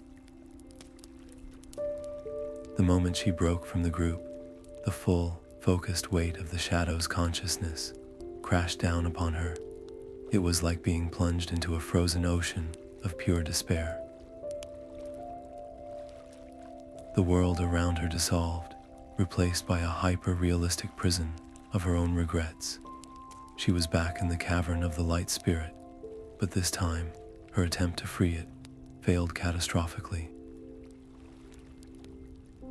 She saw her own clumsy, forceful light not just failing, but tearing the spirit apart, its silent scream of betrayal echoing forever. The vision shifted, and she stood over Kale's body in the Blighted Valley, not wounded, but lifeless, his eyes empty, and she knew with absolute certainty that her hesitation had killed him. Then came Finn and Lyra, their faces not erased but twisted in accusations, their voices a chorus condemning her arrogance, her recklessness, her unworthiness. "You led us here to die," they whispered from the gloom. "You are the true blight." The isolation was absolute. She could no longer see or hear her comrades.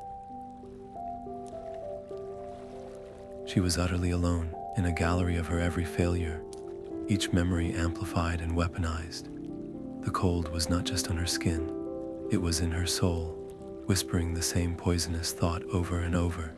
"You are alone. You have always been alone. Your understanding is a fantasy. Your compassion is a weakness. Join us in the silence. It is easier here." The temptation to surrender, to let the cold numbness take her, was overwhelming. It promised an end to the guilt, the responsibility, the unbearable weight. But deep within, beneath the layers of doubt and fear, the lessons of her journey held firm. The first spring's vision was not just a memory, it was an anchor. She felt the warm, solid weight of the light shard against her chest. This was not a truth to be argued with. It was a lie to be witnessed and released. Instead of fighting the visions, instead of screaming her denial, she did something infinitely harder. She stopped. She stood her ground in the psychic storm, and she acknowledged them. "I see you," she breathed, the words a mist in the freezing air. "You are my fear.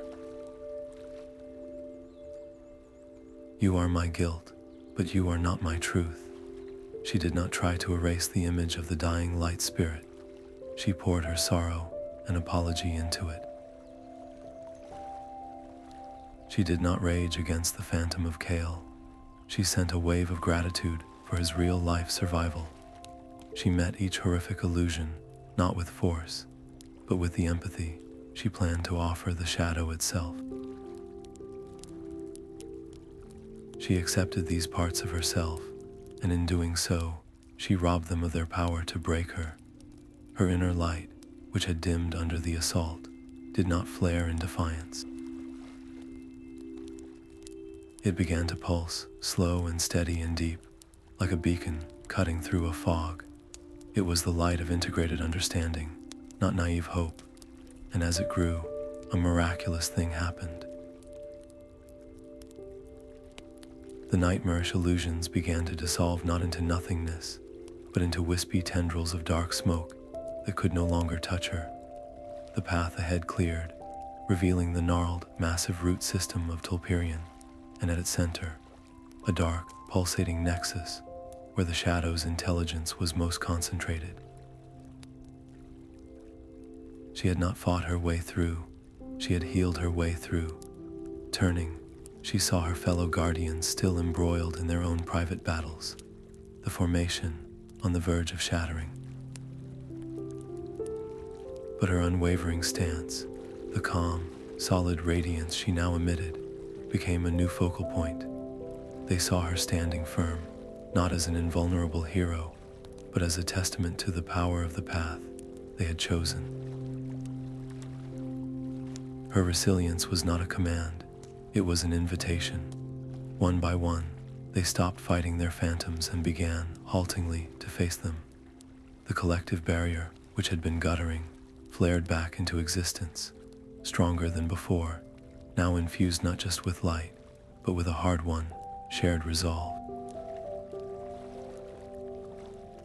They had not been broken, they had been tempered, and now, united by the courage of their leader's example, they stood ready to take the final, impossible step toward the heart of the darkness.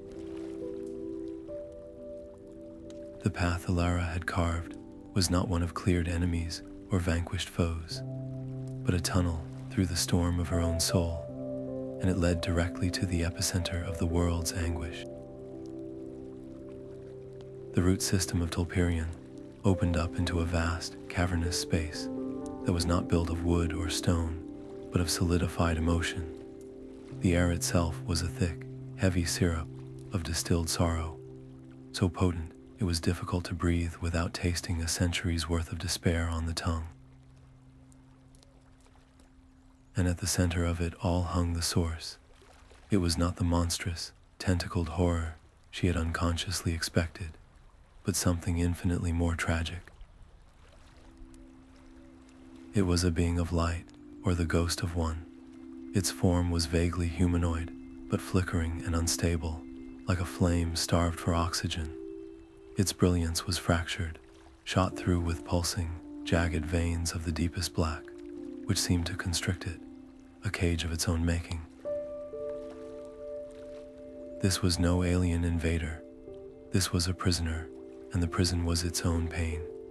A sound filled the cavern, a low, resonant frequency that was the physical manifestation of a heartbreak so vast and so old it had curdled into the blight that now threatened the world. It was a wordless song of absolute isolation. Alara felt its meaning not in her mind, but in her bones, in the memory of every loneliness she had ever felt, amplified 1,000,000 times. It was an echo of the first spring's vision given voice, and it was utterly devastating.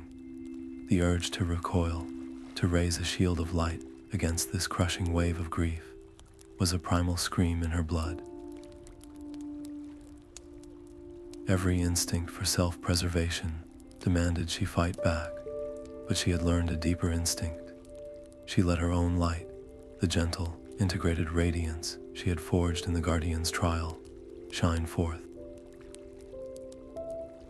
It was not a bright, aggressive glare, but a soft, steady luminescence, the light of a single candle offered in a cavern of absolute night. She took a step forward, her hands open and empty at her sides, her posture not of a challenger, but of a witness. "I see you," she said, and her voice, though small against the entity's monumental sorrow, was clear and carried no trace of fear. "I have stood at the first spring. I have seen your beginning. The entity's form convulsed. The sorrowful hum twisted into a shriek of pure, incandescent rage. The black veins pulsed, and a wave of psychic force slammed into Alara, not as an attack, but as a weaponized memory. She was suddenly drowning in its perspective, the eons of utter solitude, the crushing silence of a universe with no other voice, the agony of a consciousness that had never known an echo. It was an abandonment so complete it defied comprehension. The force of it was a physical weight, driving her to her knees. The message was unmistakable. You cannot understand. You are nothing. Your light is a mockery of my pain. Gasping against the pressure, Elara did not fight it. She let the memory wash over her, and within it, she did not see a monster. She saw the truth. She saw the being from the vision, beautiful and alone, its light slowly turning in on itself because there was nothing else to touch. Her own tears began to flow, not from fear, but from a shared, profound grief. You are right, she whispered, her voice cracking but unwavering. I cannot know the depth of that loneliness. No one could, but I can see the wound it left, and I am not here to fight you. I am here because the silence is over. She poured every ounce of the spring's vision into her next words, painting pictures in the air with her empathy. She showed it not its own fall, but the unity of the first Wardens. She showed it their open hands, their tears of shared sorrow, their choice to offer connection instead of condemnation. She spoke of their sacrifice not as a victory over it, but as a gift for it, a desperate attempt to end its suffering. They did not see a monster, she insisted, her voice growing stronger with conviction. They saw a sibling in pain. They failed not because they were weak, but because the wound was too fresh, the loneliness too deep, but they left a map. For us, for this moment, the shadow being recoiled as if scalded, the idea of compassion was so foreign, so antithetical to its entire existence, that it reacted with violent rejection. The black veins lashed out, not at Alara, but at the air around her, shredding the images she had projected. Its rage was a tempest now, a whirlwind of betrayed light and bitter shadow. Lies, the thought screamed through the cavern. They caged me, they feared me. All fear the thing they do not understand. It was the critical moment. The rage was a test. It was the entity's final defense, the wall it had built around its heart, and it was demanding she prove herself like all the others, by meeting its violence with her own. By fearing it, by finally confirming its darkest belief that connection was impossible. Alara felt the collective will of the guardians behind her, their light a nervous, ready weapon. She could give the signal, they could strike. It would be a battle of unimaginable scale. Instead, she did the hardest thing she had ever done. She closed her eyes. She lowered her head, and she stood, utterly defenseless, before the storm of its fury. She let its rage crash against her, feeling the raw, untamed pain behind every psychic blow. She did not retaliate. She did not flinch. She simply absorbed its truth and reflected back only one thing, an unwavering, unconditional empathy. Your pain is real, she said, her voice a calm port in its hurricane. Your anger is justified, but you are not alone in it anymore. We are here, and we are listening. The change was not sudden. The tempest did not cease. But the nature of its rage began to shift. The violent, slashing attacks slowed.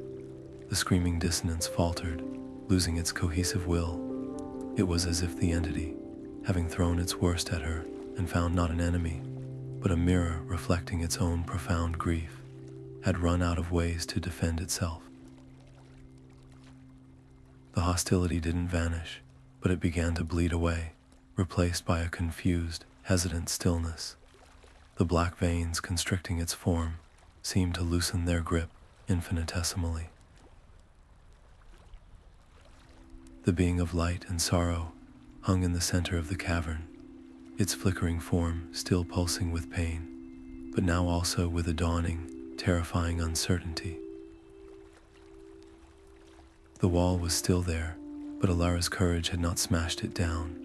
She had, through an act of supreme empathy, simply found the door, and now, for the first time in an eternity, the lock had clicked open.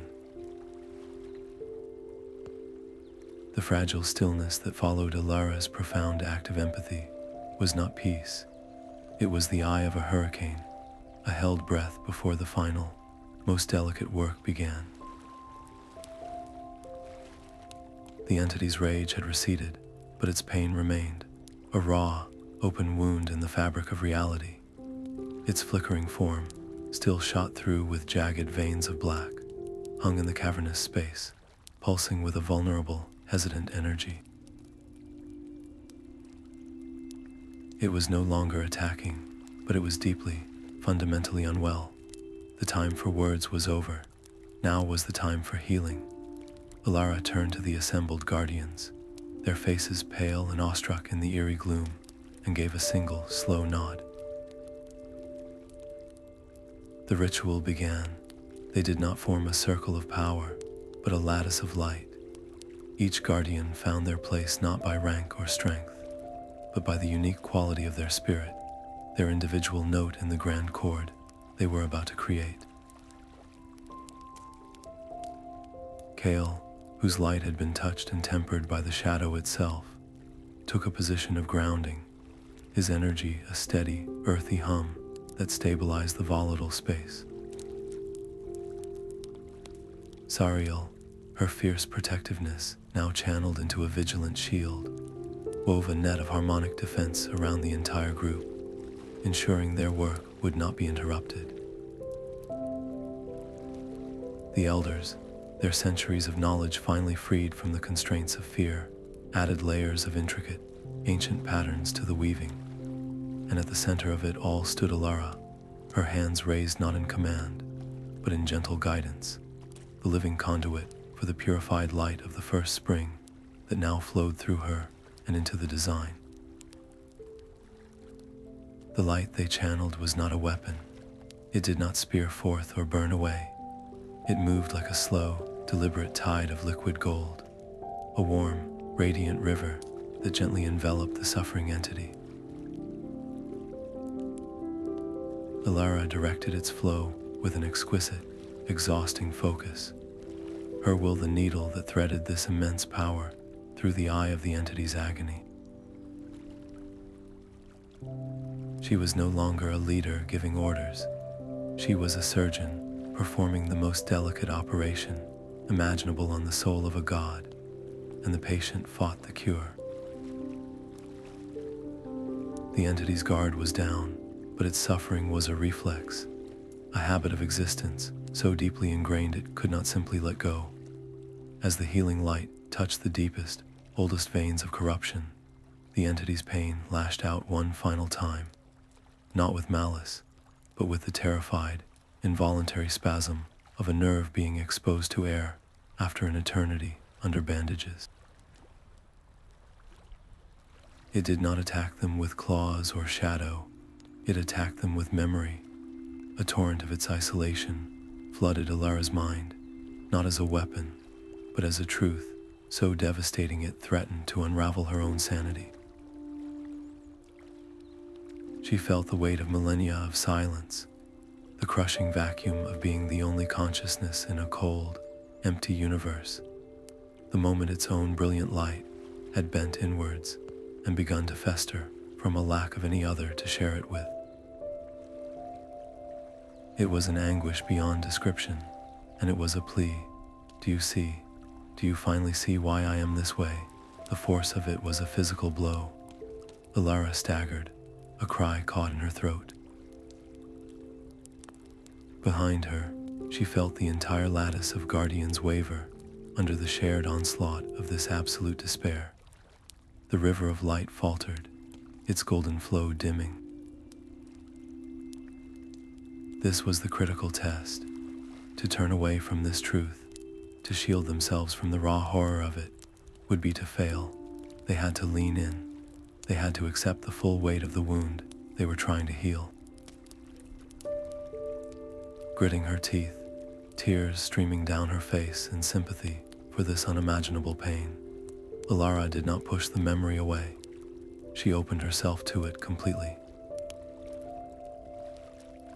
She let the entity's loneliness wash through her, and she reflected back not pity, but understanding.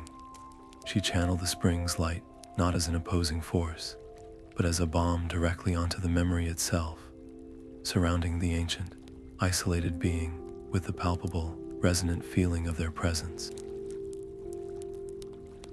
You are not alone now. We are here with you. We see your pain, and we are not turning away. Her perseverance became their strength.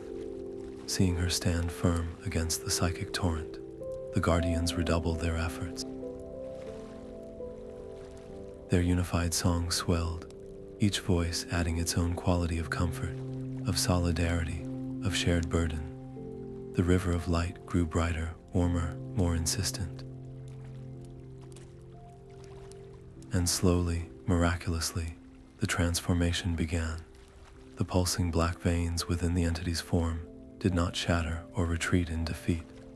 They began to dissolve. The darkness unknit itself, not fleeing from the light, but being gently unraveled by it. Each thread of sorrow and malice patiently untangled and soothed away. The process was agonizingly slow, a meticulous unpicking of a tapestry of pain woven over eons. As the darkness receded, the entity's true nature was revealed. The fractured, unstable form solidified, its flickering ceasing. The being that emerged from the fading gloom was not a warrior or a monster, but something serene and profoundly beautiful. It was a being of pure, calm, silver gold light, its form radiating a peace so deep it was palpable. The oppressive sorrow that had filled the cavern was gone, replaced by a gentle, humming silence that felt like the first moment after a long and terrible storm. The entity hung before them for a long moment, and then a final communication flowed into their minds. It contained no words, only concepts, an overwhelming wave of gratitude, a profound sense of release, and a bittersweet farewell. It had been holding on to its pain for so long that its release was not a victory, but a final, gentle exhaustion. Its form began to brighten, its light expanding until it was too brilliant to look upon, and then it gently, softly, faded from existence, not into nothingness, but into a state of pure, peaceful being, its long, lonely vigil finally at an end. The heart of the shadow was gone, and in its place was only a profound and echoing peace. A profound, shimmering silence descended upon the cavern, the air still vibrating with the echo of a gratitude so vast it felt like a change in the world's very gravity. In that sacred quiet, the first true change began. It started not with a sound, but with a feeling, a subtle, warming shift in the oppressive cold that had gripped the silverwood for so long. Then, a soft, silver glow began to emanate from the very roots beneath their feet, pulsing in a slow, steady rhythm that was unmistakably familiar. It was the heartbeat of Tulperian, faint and faltering, like the first breath of a newborn, but it was there. The tree's immense trunk, once a latticework of pulsing black veins, began to clear from the base upward, the corrupting shadow dissolving like ink in clean water. leaving behind the familiar, beloved silver bark that shimmered with its own inner light. The light did not explode back into being. It bloomed. It grew in strength with each passing moment, a rising tide of pure, silver radiance that poured from the tree's core and cascaded down its branches, causing the few remaining leaves to chime softly like 1,000 tiny bells. This was no mere restoration. It was a rebirth. The light felt different, cleaner, sharper, and somehow more resilient, as if the tree had not just been healed, but had integrated the memory of its suffering into a new, stronger form of itself. As its radiance intensified, it pushed against the lingering gloom that clung to the forest. The shadow, now bereft of its malicious intelligence, was simply darkness, and like any darkness, it could not stand before such a determined light. It receded from the clearing, not with a shriek, but with a whisper, melting away into nothingness, revealing the stunned, hopeful faces of the guardians who had witnessed the impossible. Alara did not see the full extent of the victory. The moment she was certain, the entity was at peace, and Tulperian's light was truly returning. The immense weight of everything she had endured, the physical strain of the journey, the psychic assault of the memories, the spiritual cost of holding such profound empathy, crashed down upon her all at once. Her knees buckled, and she collapsed onto the soft moss, consciousness fleeing as completely as the shadow had. She did not fall in pain or despair, but in the absolute, bone-deep exhaustion of a burden, finally, completely laid down. Her last sensation was not of the cold ground, but of the tree's gentle, silver light washing over her like a warm, forgiving blanket. There was no panic at her fall. The guardians, their own hearts swelling with a joy so potent it brought tears to their eyes, moved as one. Elder Lyra was the first to reach Alara's side, her earlier sternness replaced by a look of awe and fierce protectiveness. She gently checked Alara's pulse, then nodded to the others, her voice thick with emotion. She is spent. Her spirit has given everything. Under Kale and Sariel's direction, the guardians did not just tend to their leader. They began the careful, coordinated work of stabilizing the tree's newly restored energy. They formed a new circle, not of battle, but of support, their combined light weaving a gentle, nurturing net around Tulperian's trunk, helping to guide and steady the surging, sometimes erratic flows of power, as the great tree remembered how to be whole. Their movements were seamless, a perfect dance of purpose, where once there had been only argument and fear. They had not just witnessed the fruits of Alara's compassionate approach, they had become living proof of its power, their unity forged in the final furnace of shared purpose and hard-won understanding. Yet as the silver light grew ever stronger, bathing the silverwood in a glow that felt more beautiful and precious than ever before, a single, stark reminder of their incomplete task stood silently in the near distance. Through the newly brightened trees, the form of Lorelin was just visible. It remained a stark, black silhouette against the hopeful sky, its golden light utterly extinguished, its form still and silent. The victory was profound, but it was only half a victory. Tulperian was saved, awake and thriving, but its twin, its other half, its necessary balance, slept on in an enchanted darkness, a solemn promise that their work and the true test of their newfound unity was far from over. The celebration was a quiet, profound thing, more felt than heard. The oppressive dread that had suffocated the silverwood for so long was simply gone, replaced by a gentle, silver radiance that fell from Tulperian's branches like a soft, constant rain. The air itself was easier to breathe, filled with the clean, musical hum of the great trees' restored heart. Guardians moved through the grove, not with weapons ready, but with hands outstretched, touching the revitalized bark with reverent awe, their faces illuminated by a hope they had feared was lost forever. They tended to each other's minor wounds, shared water and quiet words, and their eyes continually drifted toward Alara, who rested under Kale's watchful care. She was the quiet heart of their quiet joy, the architect of their deliverance, sleeping the deep, deserved sleep of one who has carried the world and finally set it down whole. But as the initial, breathless relief began to settle, a new silence grew, one not of peace, but of poignant absence. All eyes, inevitably, were drawn from the brilliant, thriving form of Tulperian to its twin. And there, the victory felt heartbreakingly incomplete.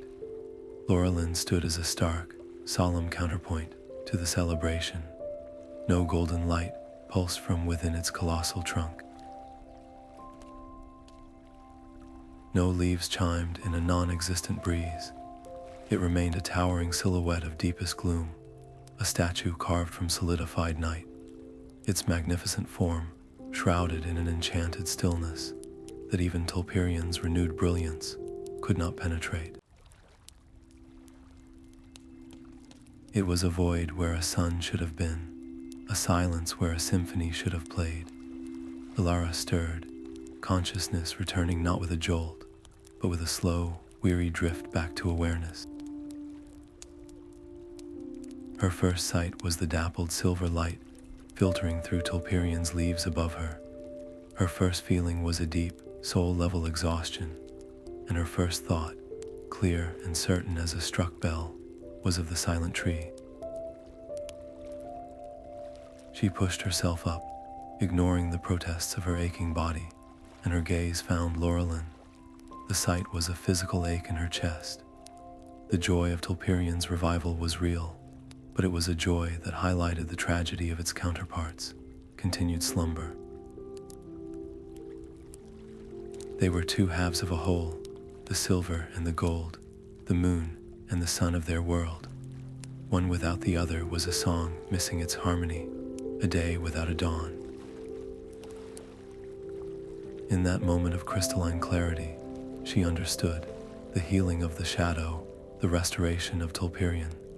These were not the final acts, they were the essential preparation. Lorelin's silence was not a separate problem, it was the final symptom.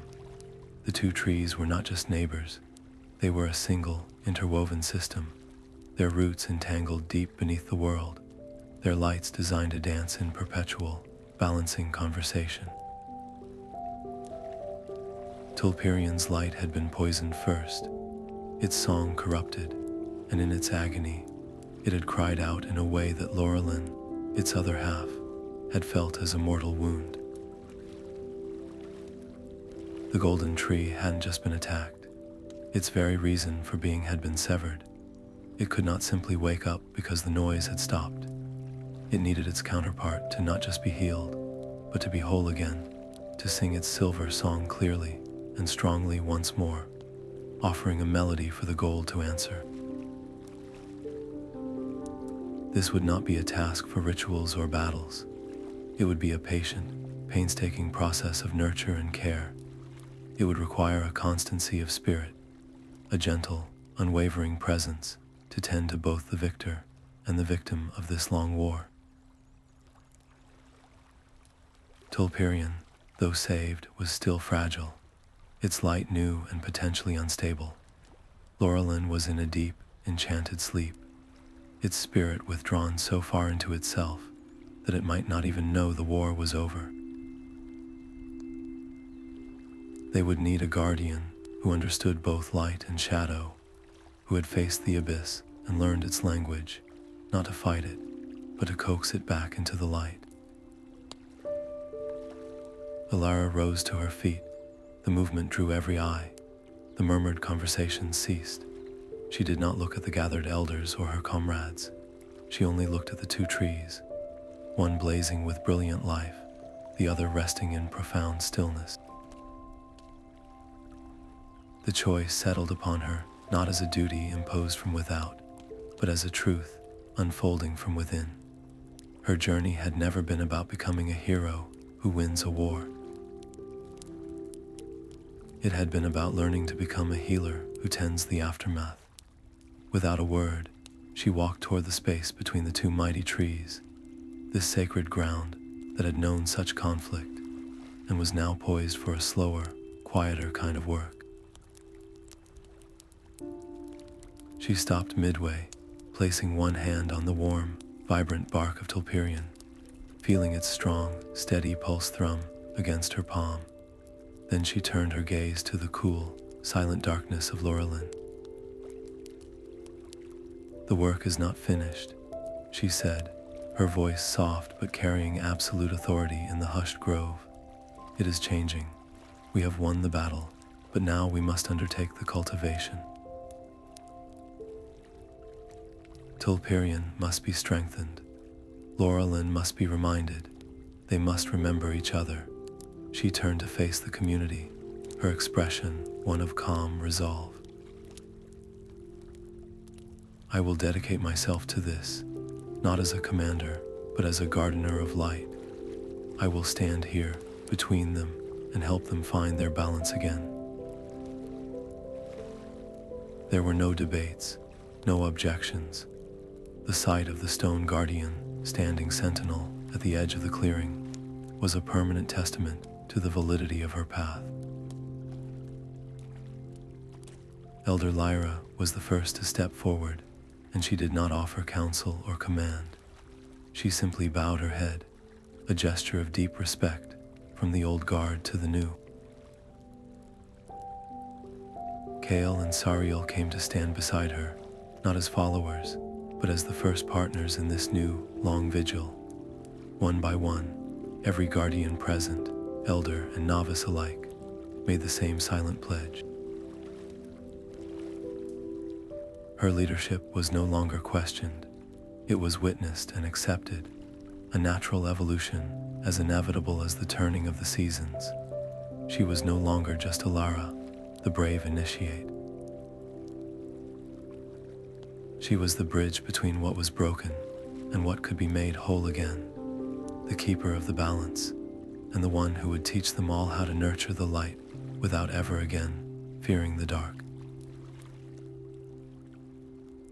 The Silverwood, for the first time in a season of dread, breathed a sigh of collective relief.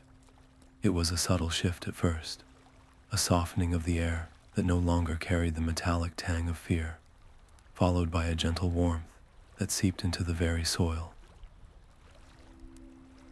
Under Tulperian's renewed and steady silver glow, which now shone with a clarity and strength that felt both familiar and wonderfully new, the forest began its slow, miraculous journey back to itself. The twisted, blackened branches of the surrounding trees began to sprout hesitant, vibrant green buds. The blighted moss crumbled away, replaced by soft, new growth that pulsed with a faint, healthy luminescence. The eerie silence was broken not by alarms, but by the tentative chirp of a bird and the rustle of creatures emerging from their hidden burrows, their forms no longer twisted by shadow, but restored to their natural, graceful shapes. Life was not just returning, it was remembering what it meant to thrive. In the heart of this rebirth, the Guardians gathered not for a somber council of war, but for a quiet ceremony of gratitude. Elder Lyra, her face etched with the lines of recent fear, but now softened by a hard-won peace, stood before the community. Her voice, once used for commands and accusations, was now filled with a reverence that held the entire grove in a hushed embrace. She spoke of courage, of sacrifice, and of the new understanding that had saved them all. Then she turned to Alara, The honor she bestowed was not a title or a command. It was a profound, public acknowledgement of a debt that could never be repaid. She named Alara the heart of the Silverwood, the one who had seen the true nature of their enemy and had chosen compassion over conquest. The other elders and every guardian present followed with bows of deep respect, their eyes shining not just with admiration, but with a new kind of trust. Elara accepted their recognition with a quiet humility that spoke volumes of her transformation. The impulsive young guardian who had once climbed Tulperian in defiant secrecy was gone. In her place stood a woman whose eyes held the weight of the truths she had learned and the losses she had endured. She did not bask in the praise. She seemed to absorb it only as fuel for the immense task she knew still lay ahead. Her gaze continually drifted from the celebrants to the two trees, to Tulperian, shining proudly, and to Lorelin, standing in its patient, silent slumber. The victory was real, but it was incomplete. The real work, she knew, was not in the grand, heroic act of salvation, but in the patient, unglamorous, daily dedication to healing. She immediately began to teach, gathering those who were eager to learn around her in the dappled light between the two trees. Her lessons were not about combat drills or defensive rituals. They were about listening. She taught them how to feel the subtle shifts in the light of Tulperian, to understand its rhythms and needs as it regained its full strength. She showed them how to sit in quiet meditation at the base of Lorelin, not to demand its awakening with forceful energy, but to project gentle pulses of hope and memory, reminding the dormant tree of the golden song it had once sung, encouraging it to remember its own name. She spoke of the shadow not as a defeated monster, but as a cautionary lesson in the price of isolation, teaching that true strength lies in the courage to understand that which frightens us. Her leadership was no longer about giving orders. It was about sharing wisdom, fostering a community of healers rather than soldiers. Yet, even amidst this new peace and purpose, a quiet vigilance settled in her heart.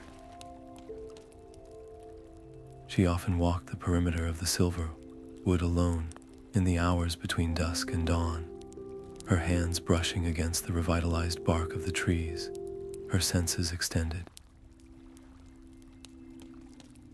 She would find the isolated, hidden places where tiny, lingering remnants of the shadow clung like cold, forgotten cobwebs, not with sentient malice, but as ephemeral echoes of the great pain that had been healed.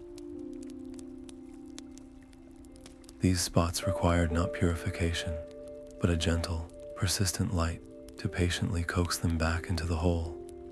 In these moments, she understood that balance was not a permanent state to be achieved and then forgotten. It was a continuous, active choice. It was a garden that required constant tending, a melody that needed careful harmony. The world was healed, but it was also changed, and the fragile, beautiful equilibrium they now enjoyed would forever depend on the vigilance of those who remembered the day the light almost died and the profound empathy that brought it back. The victory was absolute, the peace hard won, but Alara understood that healing on such a scale was never a simple matter of on and off. A body that has survived a terrible fever may be free of the sickness, but it often carries scars, or places where the memory of the illness lingers in a weakened joint or a sensitivity to cold. So it was with the Silverwood. The sentient heart of the shadow was healed, its profound sorrow finally released, but its essence had seeped so deeply into the fabric of the world that faint echoes of its passage remained.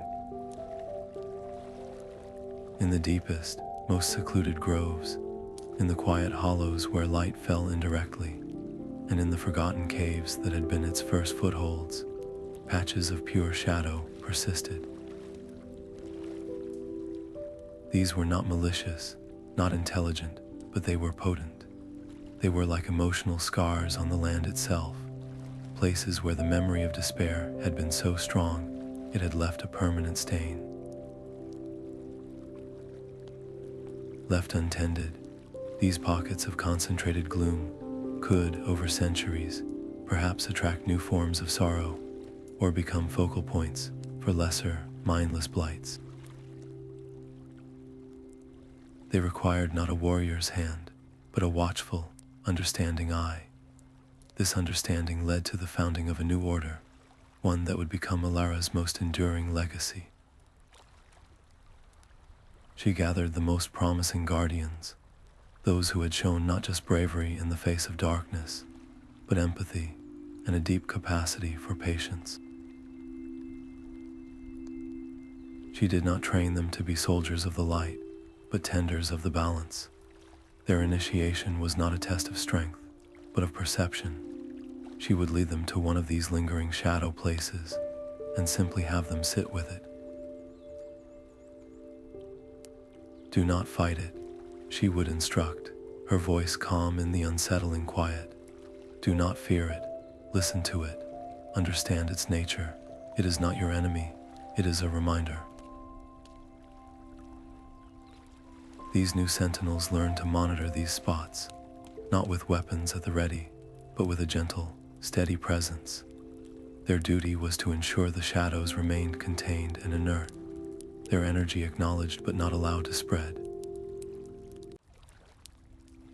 They were taught that their own inner light was the best tool, not to obliterate the dark, but to coexist with it, to ensure it remained in its proper place as a part of the whole, not a threat to it. For Elara herself, the weight of leadership was a quiet, constant companion. The adoration of the Silverwood, the new title she bore, it all felt distant from the young guardian who had once scraped her hands on Tulperian's bark. To reconnect with her own purpose, she began to make solitary pilgrimages back to the first spring. The journey was long, but it was now a path through a healing world, and it gave her time to reflect. Arriving at the serene basin was like coming home to a part of herself she could not access anywhere else. She would sit by the radiant waters, not to perform a ritual or draw power, but simply to be. In its perfect, pulsing light, she found a deep and abiding solace. It washed away the fatigue of leadership and the lingering echoes of the fears she had faced. But the spring offered more than comfort. It offered clarity. Gazing into its luminous depths, she would see not just the brilliant gold of the present, but the faint, shimmering reflection of the past. The memory of the entity's profound loneliness would surface, not as a nightmare, but as a solemn lesson. It was here that she truly understood the core truth of her journey, that light and shadow were not eternal adversaries in a cosmic war, but two essential, inseparable parts of a single existence. You could not have one without the other. To try and eradicate shadow completely would be to destroy the very contrast that gave light its meaning and its value. The goal was not a world of endless, blinding noon, but a world of balance where the setting sun cast long, beautiful shadows, where the silver light of Tulperian and the potential gold of Lorelin could dance together, each giving the other purpose. Her visits to the spring were a perpetual recommitment to this truth, a quiet vow to never let her people, in their rightful joy and relief, forget the painful, essential wisdom that their survival had cost them. Seasons turned with a gentle, predictable rhythm, each one painting the silverwood in a palette that felt both comfortingly familiar and intriguingly new. Under the care of Alara and her dedicated sentinels, the forest did not merely recover, it flourished with a vitality that seemed to hum with a quiet, profound joy. The great trees, Tulperian and the now awakening Lorelin, stood as the twin hearts of this reborn world, their lights no longer just sustaining life, but celebrating it. Yet, as Alara walked her daily paths between their mighty trunks, her keen eyes, trained by hardship to notice the smallest details, began to discern something extraordinary. It was no longer just the steady silver and warm gold that pulsed from the trees. Now, woven through their radiant cores were delicate, fleeting filaments of light in colors she had no name for.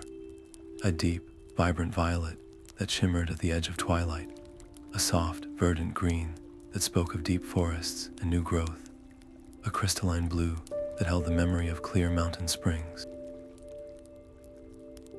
These were not the stark, primary colors of simple existence, but the complex, subtle hues of experience, of a spirit deepened and enriched by having known suffering and overcome it. This was not a return to what was, but an evolution into what could be. The blight had been a terrible wound, but the healing had left behind not a scar, but a testament to resilience. The trees had integrated the memory of their ordeal, transforming that history into a new layer of beauty and complexity. Their light was stronger now, not because it was brighter, but because it was wiser. It held within it the echo of the shadow's sorrow and the profound peace of its release, creating a harmony that was far more resilient than the simple, unchanging brilliance of the past. Standing in the dappled glow one evening, watching these new colors dance and intertwine high above, a profound and restless curiosity began to stir within Elara. Her world had once felt complete, its borders defined by the known groves and the stories in the Elders' archives. Now, she saw that her understanding had been so small. If the very nature of light could evolve, what else had they gotten wrong? What other truths lay buried, not in malice, but in the simple passage of time and the forgetfulness of peace? Her mind turned to the ancient stone tablet they had found beneath Lorelin, to the murals in the caverns of memory. They spoke of a time of founding, of a world much wider and wilder than the comfortable realm the Silverwood had become. Those stories hinted at other wonders, other sources of power and knowledge that had been lost not to battle, but to neglect. Could there be other first springs, other well springs of different kinds of energy? Were there realms where the light took forms they could not even imagine, or places where the balance between light and shadow was maintained in ways they had never conceived? The thought was at once thrilling and humbling. They had faced one ancient truth, and by understanding it, had saved their home. How many other forgotten truths slept in the distant, unexplored corners of the world, waiting not to be feared, but to be rediscovered? This burgeoning curiosity did not pull her away from her duties. Instead, it reframed them entirely. The stability of the Silverwood was no longer an end point. It was a foundation. It was the secure home base from which new questions could be safely asked. She began to speak with the keepers of the oldest records, not to find answers, but to find better questions. She spent long hours with Kale and Sariel, not planning defenses, but sketching out tentative, hopeful maps based on half-remembered legends and the faded star charts of the first Wardens. The idea of expeditions began to form, not as desperate quests for survival, but as journeys of purposeful discovery. The goal would not be to conquer or claim, but to learn and connect, to weave the isolated tapestry of their known world back into the larger, grander fabric of creation, from which it had been torn by fear and isolation. Yet, this new ambition was always tempered by the hard-won wisdom of the past. The shadow had taught them the cost of arrogance and the vital importance of vigilance. Any journey beyond their borders would be undertaken with a new philosophy. They would go not as conquerors, but as students, not to impose their light, but to understand the light of others. And crucially, they would never risk the hard-won piece of the Silverwood. A new generation of guardians, trained in Alara's ethos of balance and understanding, would remain, their watchfulness ensuring that the heart of their world remained strong and secure. The home fire would be kept burning brightly, a beacon to guide the explorers home and a constant reminder of what they were protecting. The future, Alara realized, was not a choice between safety and adventure, but a beautiful, delicate dance between the two. Their greatest adventure had been the fight to save their home. Their next great adventure would be the journey to understand their place within a vast, mysterious, and wonderfully unknown world. Standing in the dappled glow of Tulperian silver and the warming radiance of Lorelin's gold, Alara felt a quiet so profound it was its own kind of music. This was no longer the desperate, guttering light of a dying world, but a vibrant, interwoven dance of two ancient powers, each note of silver perfectly complemented by a chord of gold, creating a harmony that seemed to vibrate in the very air she breathed. The shadows that once clawed at the edges of the grove were now just that, shadows, natural and deep, places where the light rested rather than where it was defeated.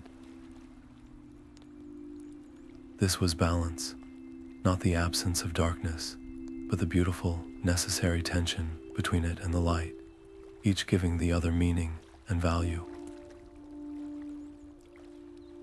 A deep, settled peace filled her, the kind that comes not from a battle won, but from a truth finally understood. This was what she had fought for, bled for, and mourned for. This was the melody she had almost lost forever. Yet, intertwined with that profound peace, was a responsibility that settled on her shoulders, not as a weight, but as a purpose woven into her very being. She had learned the hardest lesson of all, that true strength is not found in the power to banish what we fear, but in the courage to understand it. The mightiest weapon in their arsenal was not a brilliant lance of pure energy, but a listening heart. The enemy they had faced was not a monster to be destroyed, but a sorrow so vast it had become a poison, and the only antidote was empathy. This was the wisdom she would carry forward, the core of the new guardianship she would teach. It was a quieter strength, a subtler art than wielding a sword of light, but it was infinitely more powerful and enduring. To reject the dark was to create an enemy. To understand it was to make it a part of a greater, more resilient whole. With this understanding burning softly in her heart, Alara made a vow, not to the elders or the gathered guardians, but to the trees themselves and to the silent, watchful world around her. She would be the keeper of this hard-won balance. Her journey as the impulsive novice, the desperate leader, the courageous healer, was complete. That person had been forged in the fires of crisis and had emerged transformed. But her mission was only just beginning. It was an eternal vigil, a promise to protect this delicate, beautiful equilibrium for all the generations to come.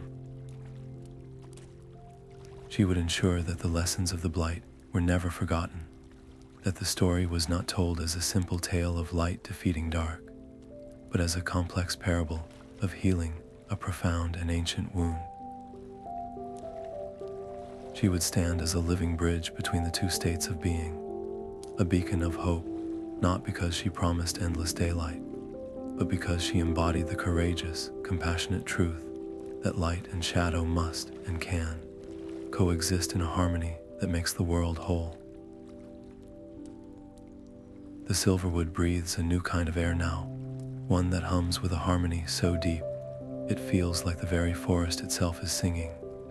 Under the magnificent, intertwined canopy of Tulperian and Lorelin, life doesn't just grow, it celebrates.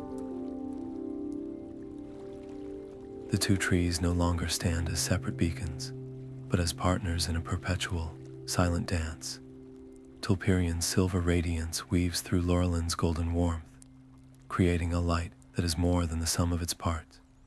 It is wiser, more resilient, a luminous tapestry woven with the memory of the shadow it overcame. This is not the simple, unchanging light of the ancient past. It is a light that has known darkness and integrated its lesson, emerging not just restored, but profoundly transformed, capable of casting shadows that are beautiful and deep, not fearful and hollow. And at the center of this Wrenwood world stands Alara, though you would be hard-pressed to find her holding court or issuing commands from a high place. Her reverence is earned not through title, but through quiet, persistent action.